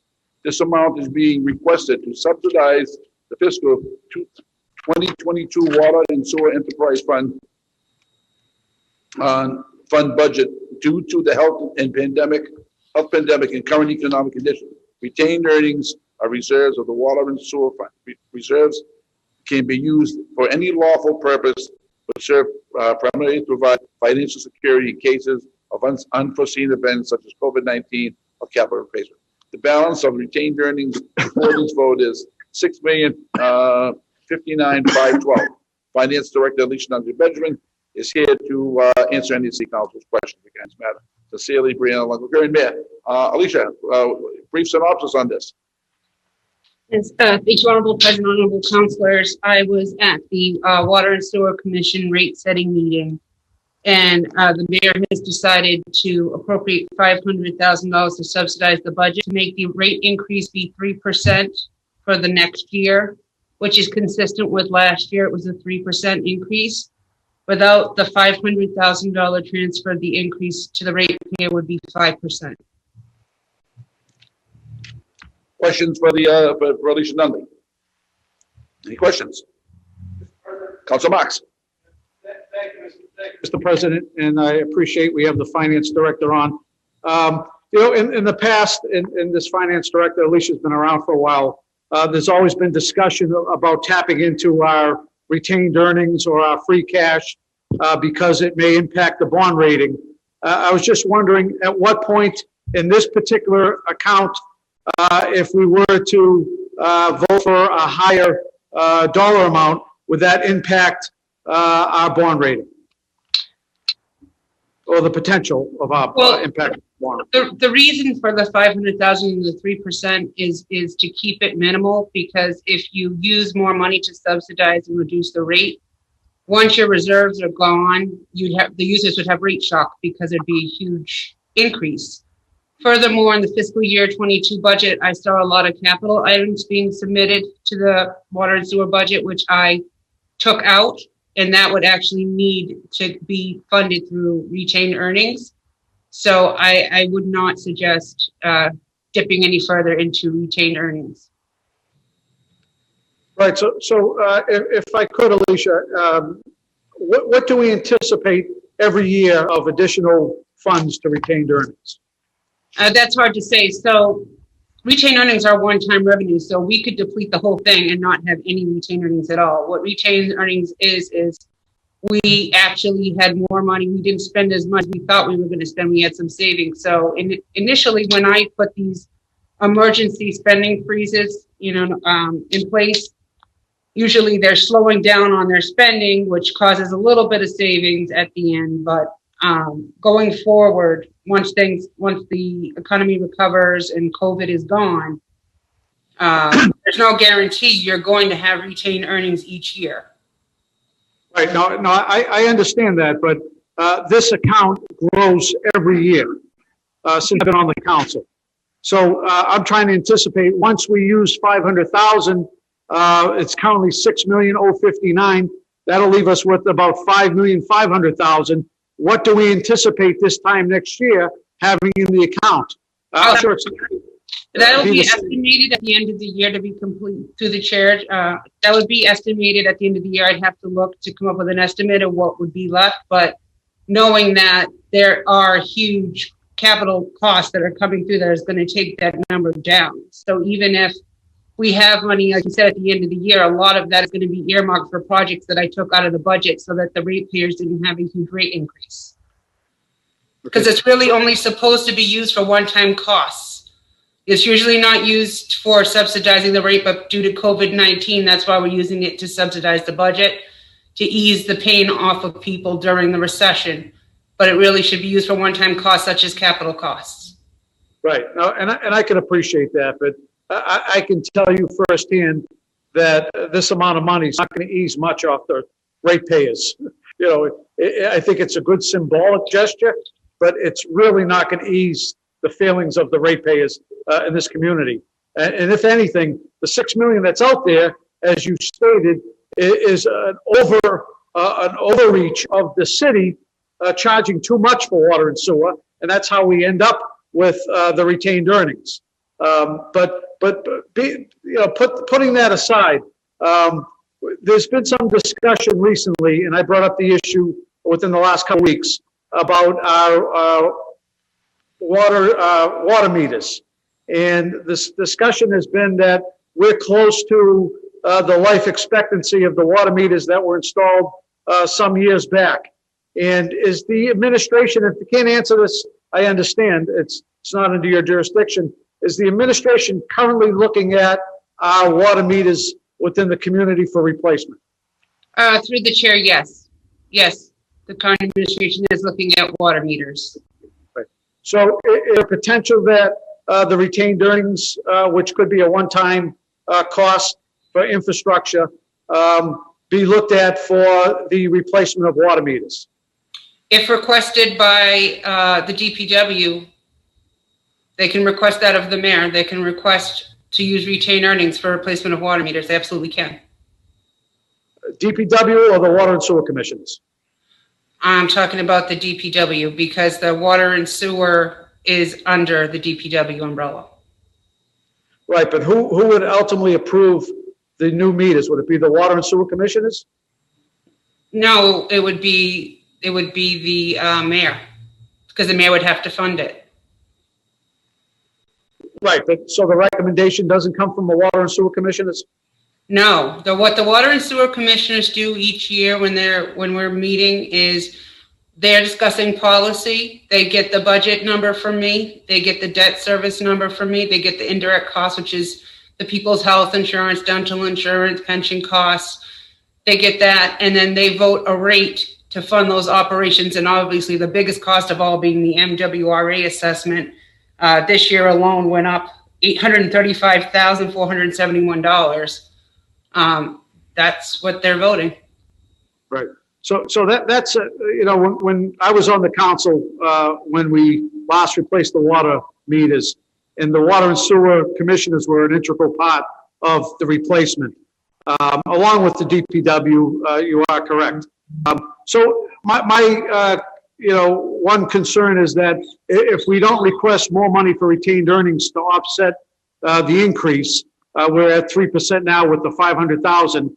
Then if we are going to use this for new water meters, which I think we all can remember the time, and Councilor Penta brought it up a couple of weeks ago about the number of abatements. I believe it was over 700 abatements given in one calendar year because we were estimating over half of our water and sewer bills because of malfunctioning meters. We never want to go back to that time. So if we can get some type of commitment from the administration that the funds will be taken out of this account, I will not look to further tap this account because I think in general it's going to ultimately save the ratepayers by having an accurate meter, and it serves the same purpose. So at this point, I'm not going to ask for an additional dollar amount as long as we know that the money is coming from these particular funds for the new meters. And I guess at some point, the mayor's going to ask for an appropriation, so it will require council approval. But I just wanted to go on record that that's what I would be supporting at this point. Thank you. Thank you. Any other questions? Vice President Knight? Yes, Mr. President, Councilor Marks started talking about the capital improvement plan earlier, and being a big government nerd, it got me all excited and got me reading this capital improvement plan over the weekend. And when you look at the capital improvement plan, what you'll see in it is that over the next 6 years, it's the administration's intention to spend upwards of $18 million on water and sewer infrastructure. The capital improvement plan also says the investment strategy calls for all water and sewer projects to be funded from enterprise revenues. And the meters, Mr. President, are not a part of this capital improvement plan. So let's just get that out there right now. The meters aren't part of the strategy or this improvement plan that they're discussing. So the administration may be looking at it, but it seems to me that started probably about 14 days ago when the speaker was up at the podium. So with that being said, Mr. President, I certainly think it's important that we provide rate relief to the ratepayers, and I'll be supporting this paper this evening. But ultimately what we're doing is really developing this structural deficit. And every year we're going to have to appropriate these funds, because if we don't, then as the finance director said, the ratepayers are going to see sticker shock because their rate's going to go up, somewhere around 5%. So with that being said, I will put the paper this evening. However, I would like to point out the inconsistencies between the capital improvement plan and what's going on. Any further questions? Okay, on the motion. Motion to accept. Motion for approval, Mr. President. On the motion by Councilor Marks, seconded by Councilor Vice President Knight. Councilor Falcon, did you want to speak? I'm all set. Thank you. On the motion by Councilor Marks, seconded by Vice President Knight. Mr. Clerk, please call the roll. Counselor Bears. Yes. Counselor Falco. Yes. Vice President Knight. Yes. Counselor Marks. Yes. Counselor Morrell. Yes. Counselor Scarpelli. Yes. President Caraviallo. Yes, 7 in the affirmative, motion passes. Reports of committees, 2101A4, Committee of the Whole report. This was 201A is what we just voted on just a few minutes ago, and it was reported out favorably. Motion to accept. The motion by Councilor Scarpelli, seconded by Vice President Knight. Mr. Clerk, please call the roll. Counselor Bears. Yes. Counselor Falco. Yes. Vice President Knight. Counselor Marks. Yes. Counselor Morrell. Yes. Counselor Scarpelli. Yes. President Caraviallo. Yes, 7 in the affirmative, motion passes.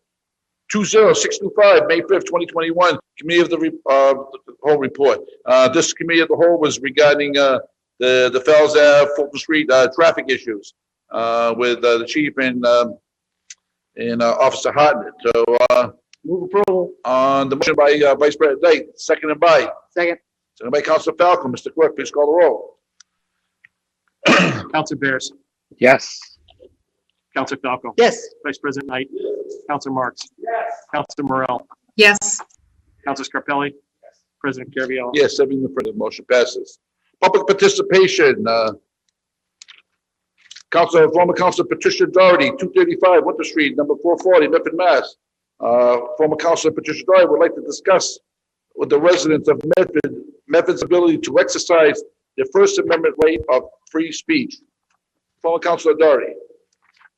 Good evening. Name and address of the record, please. Patricia Brady Doherty, 235 Winthrop Street. Thank you. Councilors, thank you for the opportunity to speak tonight. In order to stay in my time frame, I'm going to read my statement, so please bear with me. Last Tuesday, I placed this on the agenda to speak about a statement made by a Human Rights Commission member in an April meeting who was critical of the fact that the mayor was on a Zoom meeting alongside the flag. The statement made was, and I quote, "I noticed that the mayor was sitting next to the flag, and the flag means so many things to so many people, but to Black and brown people, it means rape and pillaging." I want to repeat that statement so that you understand that you heard it correctly. I noticed that the mayor was sitting next to the flag, and the flag means so many things to so many Ms. people. Brady, if I may interrupt you for just a moment and ask that you put your mask on due to the guidelines that the Board of Health has put out. We don't want to create I'll any put it under my situation. chin, but I am going to follow the counselors and not wear my mask over my face when speaking. They're separated by Ms. Brady, plastic. I'm not the one that creates the guideline. I'm just going to ask you to comply with it. Can you please comply You with the can guideline? ask me, but I don't want to do it. It'll cause me to have problems speaking. I'm asking you to comply with the guideline, Ms. Brady. I don't want to have to go But down this road. I it's want to give Mrs. you your time Doherty, to thank speak, you. and I'm asking you to please put your mask on. Only as a favor to you, Adam. I appreciate it.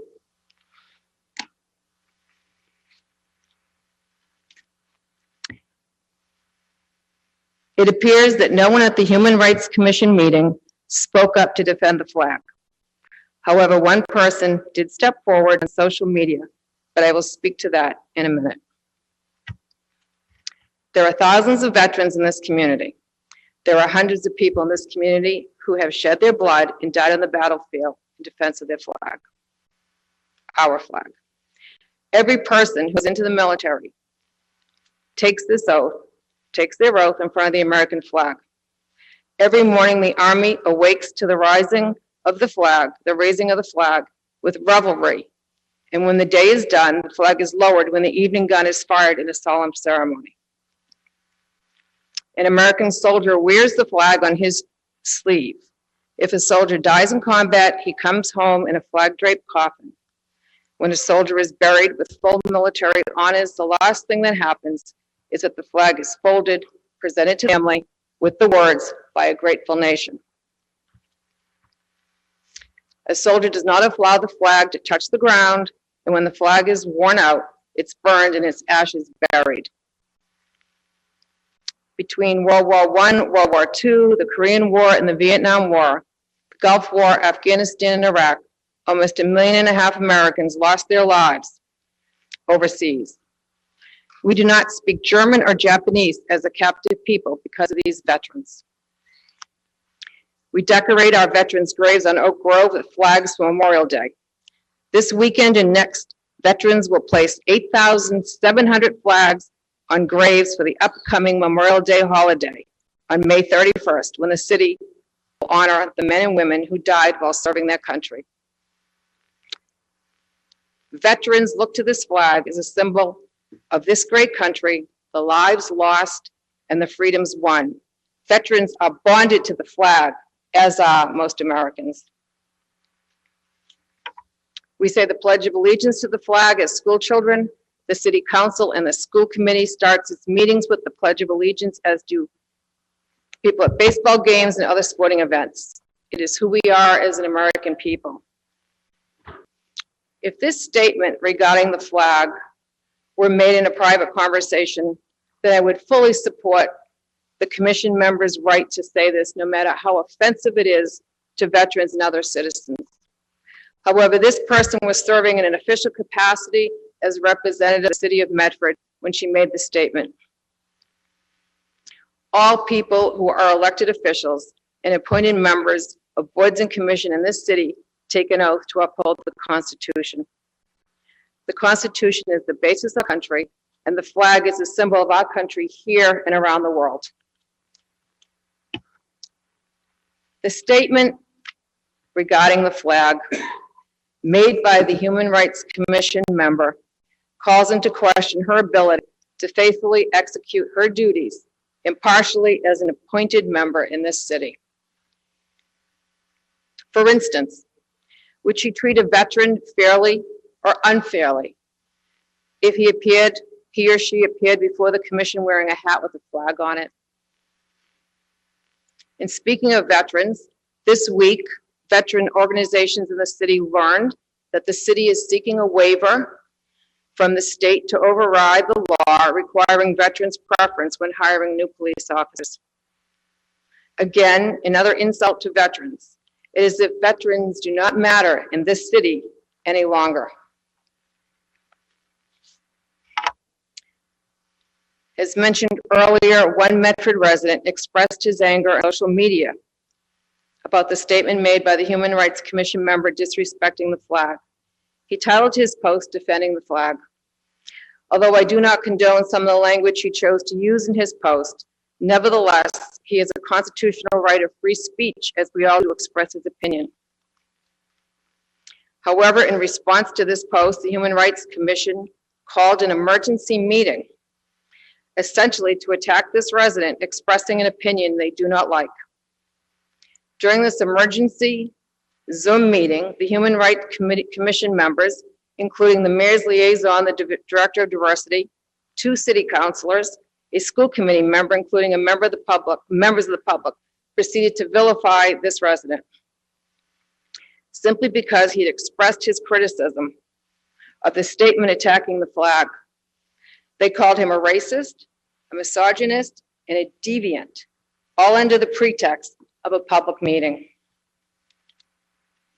One woman even asked the chief of police, who was present, if they could visit this person, they could investigate him, if they could intimidate him. That sounds like someone advocating KGB action, like in a police state. And not one person present objected to that statement. Again, all of this vitriol is directed at an individual simply because he exercised his constitutional right to free speech. Is it not height of hypocrisy for commission members, elected officials, and others to condemn this resident for exercising his First Amendment right to free speech, while at the same time claiming the commission member, the original statement discrediting the flag was a proper exercise of free speech? Thank you. Thank you, Councilor Doherty. Mr. President. Councilor Bears. Thank you, Mr. President. I just want to say I was present at that meeting, and I actually specifically did say I did object to that. So I think there's a little bit of selective hearing here. That's all I'll say.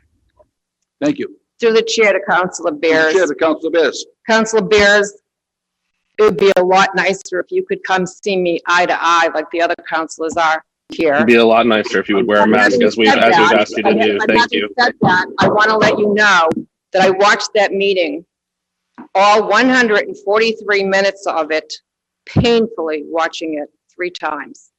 I have many, many notes. What you did say was, you did say he has a right to say it, but you went on to vilify him, and you went on to vilify white males in the community, and you said it was a white male problem. It was a cultural problem in this city. And I don't have those in front of me because I got to stay within my 10 minutes. Thank you. Thank you, Councilor Doherty. Mr. President, if I may. Councilor Bears. I said specifically, you can quote me, we will not police or surveil our way out of this. So I was specifically saying we should not advocate any use of police or surveillance around this topic. And freedom of speech does not mean freedom from consequences. He said something, people objected to it, they made their point. That's how this works. Thank you. Through the chair, Councilor Bears, I sat more than 350 Tuesday nights on the chair through countless committee of the whole meetings. I know how the process works. I'm also a member of the bar. I heard what you said. You didn't say a word when that woman on Grove Street said what she said about police tactics and intimidating him. You did say something earlier, and I said what you said, but you also said it was a white male problem and it was a cultural problem in this city. Point of order, Mr. President. Vice President Knight. I don't think we need to get into a he said, she said. At this point, the speaker was able to articulate her thoughts, and the gentleman was able to rebut. It may be appropriate for us to move on. Thank you. Thank you, Councilor Doherty. Thank you. Thank you. Good evening. Name and address for the record, please. Good evening, Anita D'Antonio, 14 Yale Street. Very interesting issue, free speech and the First Amendment, and very pertinent to this city in this era. I am a lifelong resident of Medford, and that brings me to a point. Recently, there was a resolution brought forward by a public official, I believe on the school committee, requesting that public participation or public speaking participants not mention that they were lifelong residents or whatever years they spent in Medford or We're talking about free speech here. If that isn't an abrogation of free speech, I don't know what is, coming from a public official. And I would like to add on to what Ms. Brady Doherty said. This Human Rights Commission, that's under the rubric of a public commission. You're making statements from that podium, from that chair, and they're taken with some authority. So I would say everyone has the right to free speech, but you have to be careful in terms of whether you are libeling people, slandering them, which brings me to another point. Something that happened in Medford I found very disturbing, but I heard very little about this in terms of condemnation from any public officials. I spoke with the mayor about it. I really didn't get much of an effective, efficacious response. It had to do with the rally, the infamous rally that took place in support of the Medford Police Department. What ensued from that, because people organized that, supported it, was a list, Racists of Medford. The people who supported that rally were targeted, put on a blog, on the internet for all to see, and it was there for months. It's just been recently taken down. I was told that, well, we can't trace who the author of that is. We don't know how to get it off of the internet, on and on. I did not hear a condemnation of that blog from any public official with any robustness behind it, the way the mayor and the police chief condemned and castigated the organizers and the rally in support of the Medford Police. Whether I agree with it or not, that's not the point. What came out of that was someone who decided she didn't like those people who organized that rally, and she was going to just show everyone what racists they were. These are private citizens. They are business owners. They are residents of this city. They are our neighbors. What happened? That's libel. That's not free speech. Libel is not covered by free speech. Some of the things I'm hearing from public officials, whether they be on Twitter or Facebook, and that's part of the problem.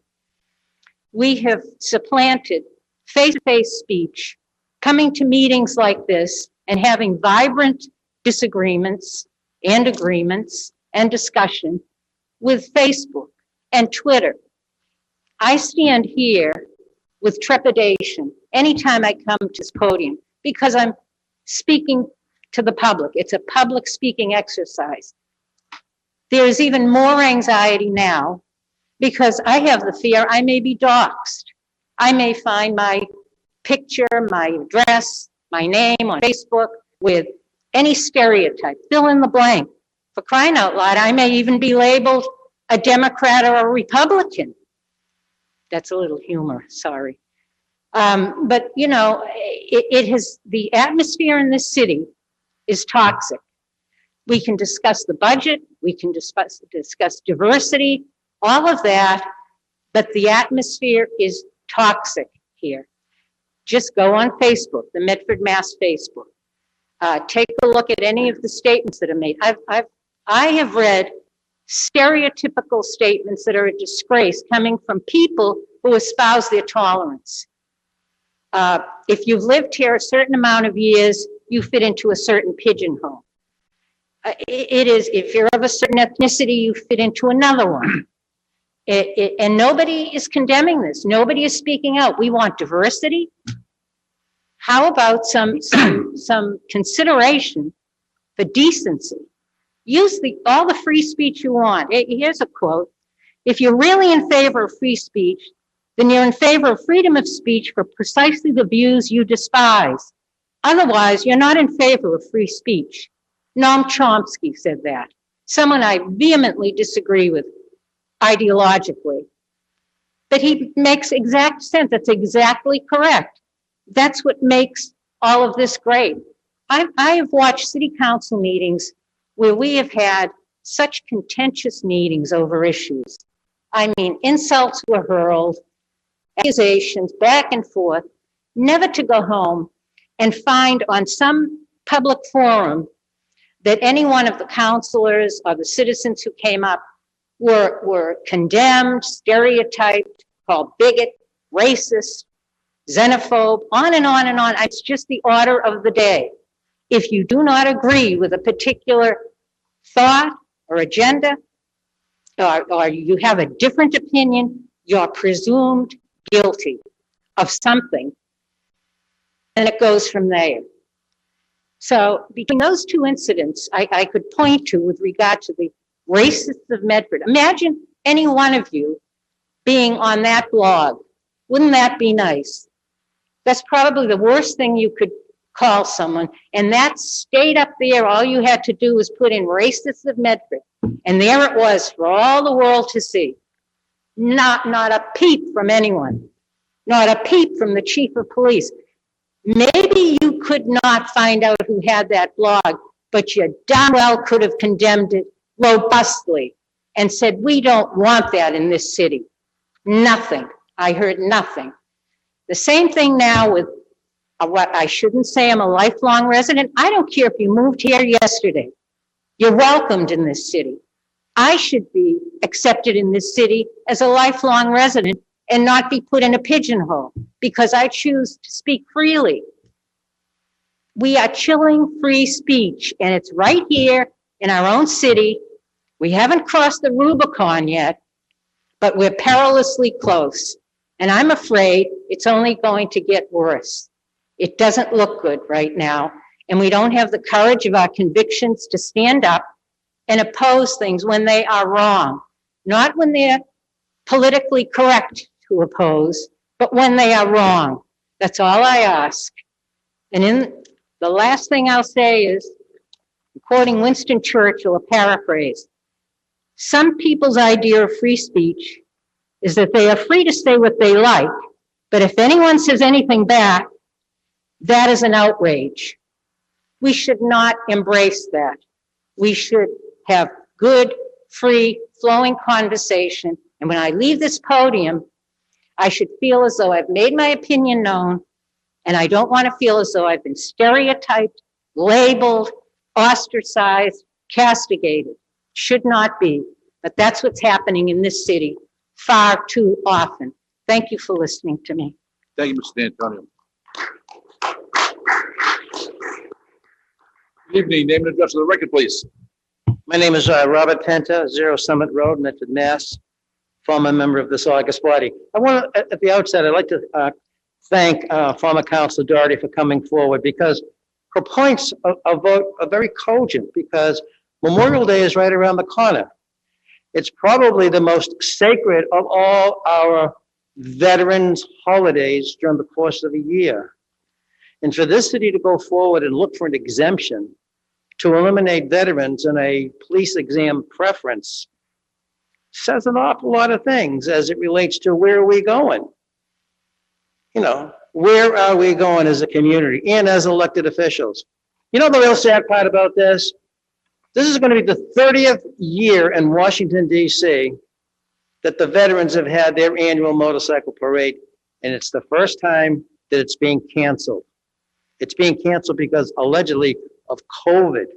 But on the same day, BLM is having their parade and cannabis is having their event on the same day, same times as the schedule for the AMVETS 30th anniversary motorcycle parade.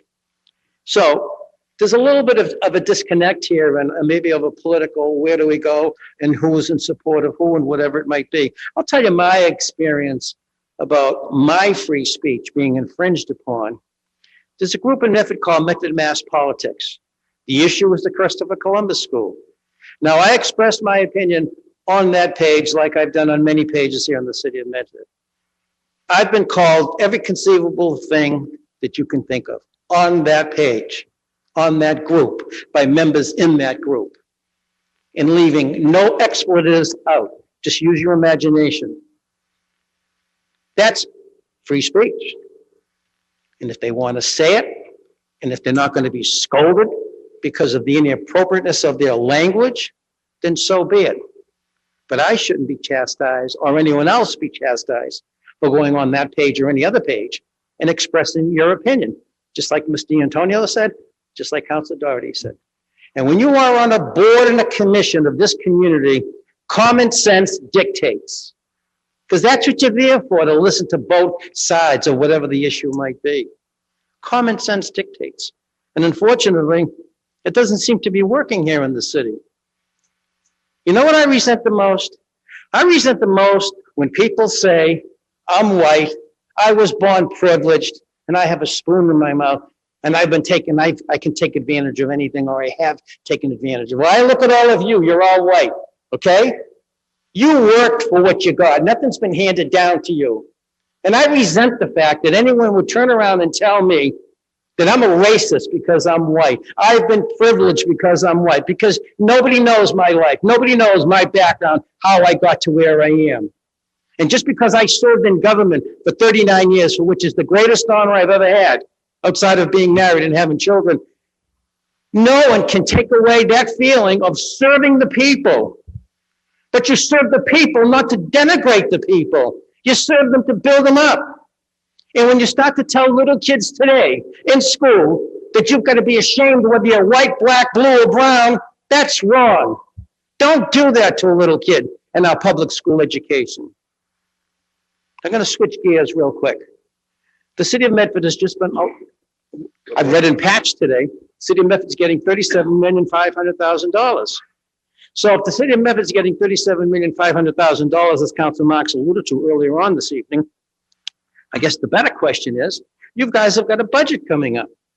So if you have a budget coming up, why should you discuss a budget when you're anticipating under the American Recovery Act this $37 million? Are you going to get it all at once? You're going to get it over a year? How are you going to get it? You people should have a committee of the whole meeting with the mayor present to tell you how this money is going to be disseminated.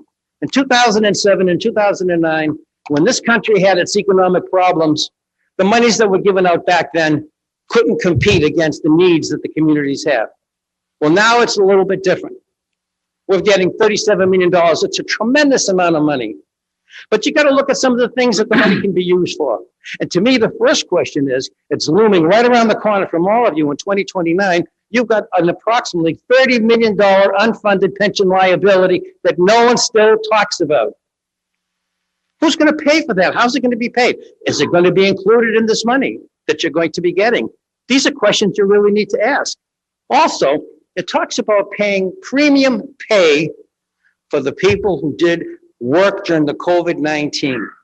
Well, how are you going to disseminate that? Is it going to be first responders? Is it going to be fire? Is it going to be police? Who's it going to be? I think you really need to sit down and have this conversation. Let me ask you, have you people been notified already that you're getting $37 million, or did you just read about it in the paper? You know, Mr. President? I've not received it officially. You have not received it, but it's okay for transparency for the Patch to have it, but the council not to have it. My suggestion strongly to you folks, all of you, whether you're sitting here or the two that are sitting home, that you sit down with the mayor and her staff to discuss what that $37,500,000 is all about. Point of information, Mr. President.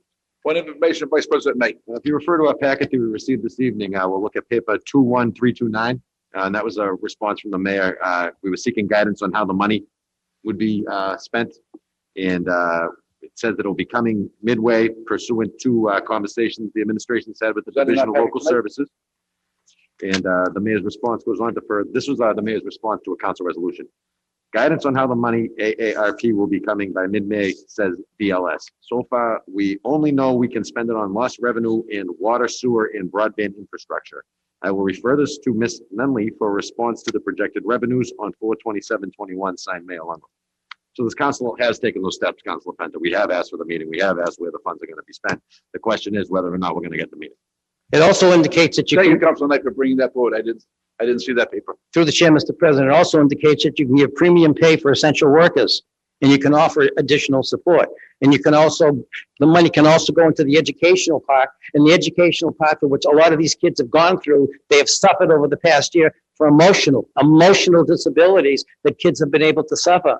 And we won't get into the people, we'll just leave it like that. There is money there. It's broken down. There's 6 categories. You know, I'm not going to go through all 6 of them. I'm just saying, thank you, Council Vice President Knight, but I think you really need to sit down. And before you take one vote on this budget coming up, you should know exactly how and when that money's coming in and what it can be used for. And just as a third point, let's go back to the money that they want to use to take the $500,000 out of that retained earnings account. We are well beyond the 10 to 12 year minimum. We're into almost the 15th year where batteries are not calculating properly. And that's going to reflect on people's bills. And that's going to be, it was 795 abatements. That's not what the topic is. No. Well, listen, wait a minute. We're talking about money. We're coming close to our 10 minutes. I'm sorry, Mr. President. It does talk about money that can be used for infrastructure and water and sewer, But we weren't talking about that. And water and sewer. This is public participation. It's my right to say my free speech, and it's my time to say what I want to say, Mr. President. Okay? That's the problem. Don't shut somebody off if they're making a point. Mr. President, point of information. Point of information, Mr. President. The gentleman has a right to free speech. No one's going to stop him from standing on the front of the stairs at City Hall and screaming at the top of his lungs whatever he wants to talk about. This is also a city council meeting, and there are some parameters that surround that. So I can certainly respect the gentleman has something to say, and I'd like him to finish. But the same thing being said, you can't just come up here and just start saying whatever you want, however you want.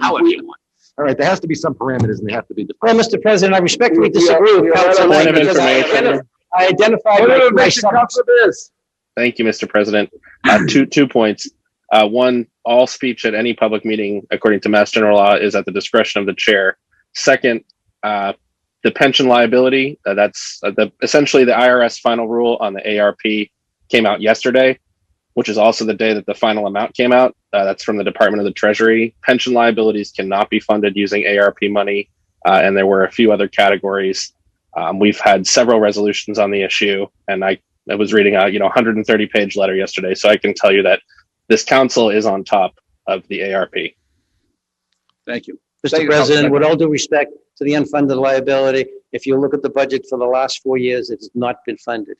Thank you. Thank you, Councilman. Hey. Thank you. Okay, we have public participation from Maureen Ronayne, 43 Winter Street, Medford, Mass. Maureen would like to discuss Massachusetts dyslexia guidelines. Maureen, are you on the call here? Yeah, you are. Maureen, Maureen, name and address for the record, please. My name's Maureen Ronayne, and I live at 43 Winter Street in Medford. And I thank you for having me here tonight. I spoke to the school committee last night, and my community participation tonight is very similar. My name is Maureen Ronayne, and I am the mother of 6 children. My 3 elementary school-age children struggle significantly with reading. They work with dedicated and professional teachers that genuinely care about the children. Recently, the Department of Education released the Massachusetts Dyslexia Guidelines to help guide districts and families understand and remediate this common language-based learning disability. On page 49 of these guidelines, it references the Every Student Succeeds Act, also called ESSA.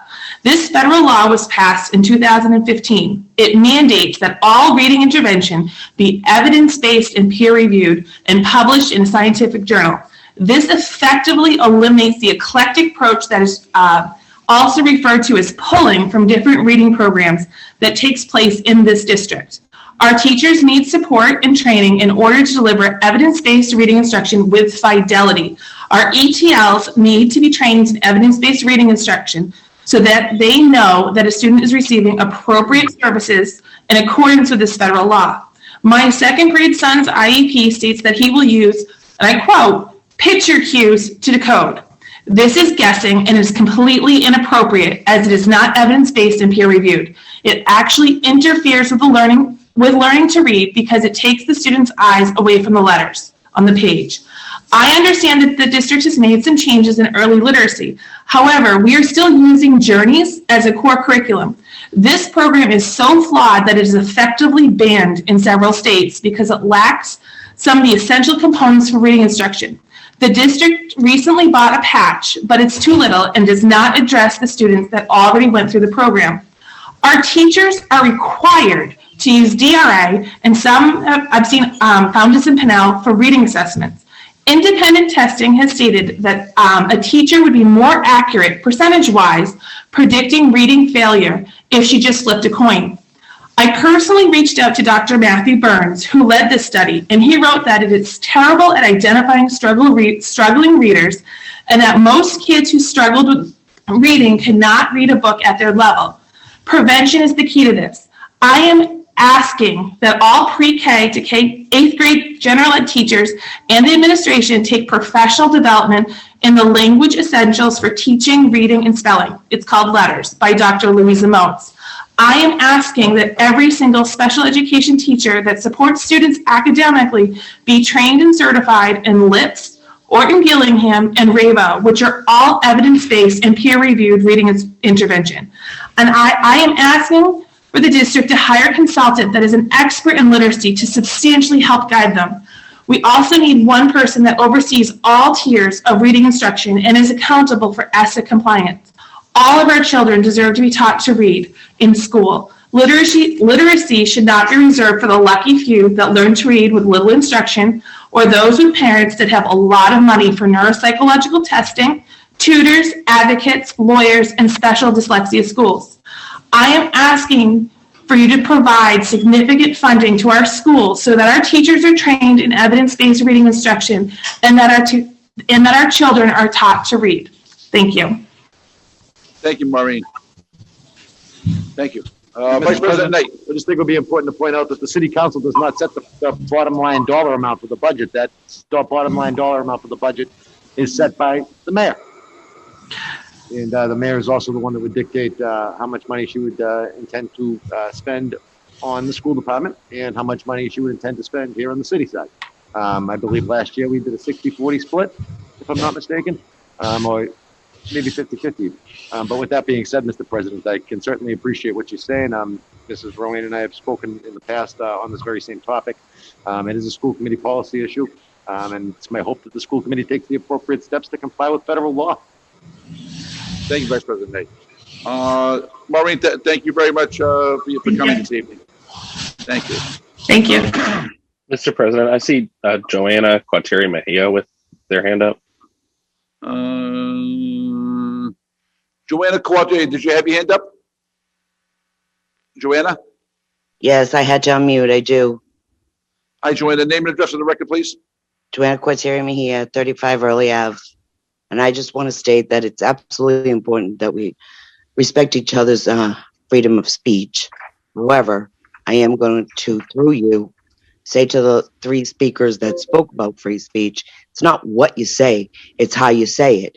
And when you come on social media and you say things that are going to get people angry, then certainly people are going to say things back.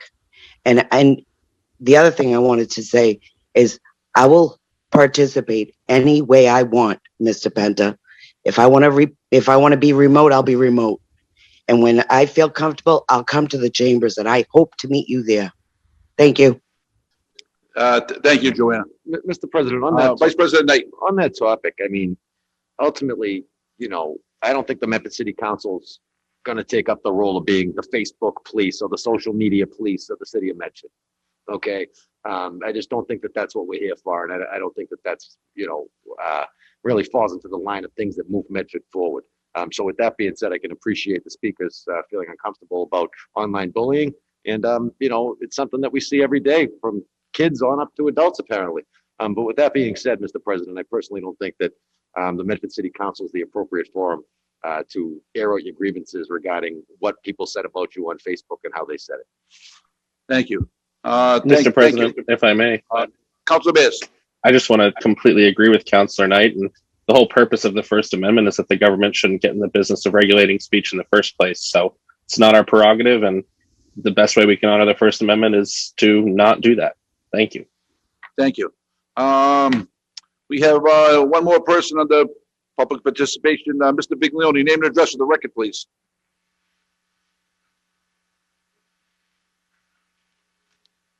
Mr. Viglione, name and address for the record, Hi, please. can you hear me okay? Joe Viglione, 446 Charles Street, Malden, Massachusetts. Thank you, councilors. About 2009, when Judge Jackson Thompson was in the room, the city solicitor at the time said that the city does not chill free speech. I think that's the essence of what the petitioners were trying to say tonight about the city chilling free speech. And maybe that should be the topic. We should find a way for people to actually express themselves at the access station, at the city council. That's all I have to say. I want to applaud them for coming up and showing the courage to discuss this issue. Thank you. Thank you, Mr. Viglione. Any further precipitation from the public? I don't see any hands up. Excuse me, I see one more. Mr. Castagnetti, name and address for the record, please. Mr. Castagnetti, name and address for the record, please. Hello. Yes, Mr. Castagnetti, name and address, please. I was actually having a cigarette inside my fireplace. I was waving at my cigarette. Oh, I'm However, that's okay. However, since I have an invitation, I thought you were waving. Thank you, Mr. Castagnetti. tell you what, I'll say a few words. I'd be remiss not to. May I?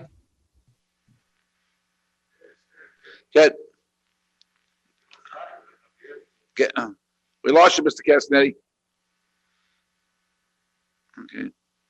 We'll try to get you back. Excuse me, did you want to speak? Name and address for the record, please. Nate Merritt, 373 Riverside Ave, Medford. Not related to free speech or anything like that, but as a resident, and I'm sure some of you have actually driven by my house, I live right near Wegmans. Trash pickup. Normally our trash is picked up on Monday. My trash barrel is still out from Waste Management. It is Tuesday. I don't know when they are coming. Should everyone on Riverside Ave be calling the phone number that's given to report missed trash pickup, or is this something that could be handled? I would recommend calling Mary in the DPW office, and she'll be able to help coordinate the trash pickup. But if they missed the whole street, I think they missed the whole Yeah, street. they That's missed the why, whole- if yeah, it was just they me, missed I the would whole call the street number, then, but you look up and yeah. down. give a call to the DPW, and I'm sure that we can make that phone call in the morning. We could direct the city clerk to do such, to have him be sure that they inform the mayor's office through the DPW, Mayor Menezes, that trash pickup on Riverside Ave was skipped on Monday.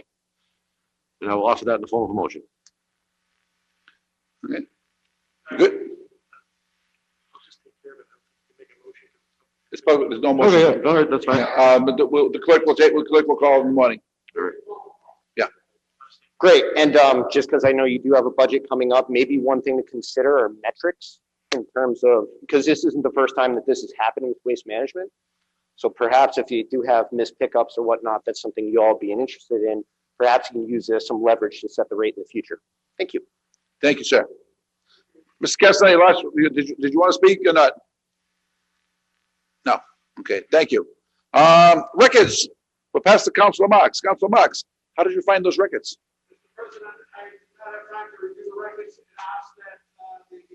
Reviewed next week. The motion by Councilor Marks that the records be tabled for 1 week, seconded by Vice President Knight. Mr. Clerk, please call the roll. Council Bears. Yes. Council Falco. Yes. Vice President Knight. Council Marks. Council Morel. Yes. Council Scarpelli. President Carviallo. Yes, 7 affirmative, motion passes. We have a motion to adjourn. The motion by Vice President Knight, seconded by Councilor Marks. Mr. Clerk, please call the roll. Council Bears. Yes. Council Falco. Yes. Vice President Knight. Council Marks. Council Morel. Yes. Council Scarpelli. President Carviallo. Yes, 7 affirmative, motion passes. Meeting adjourned.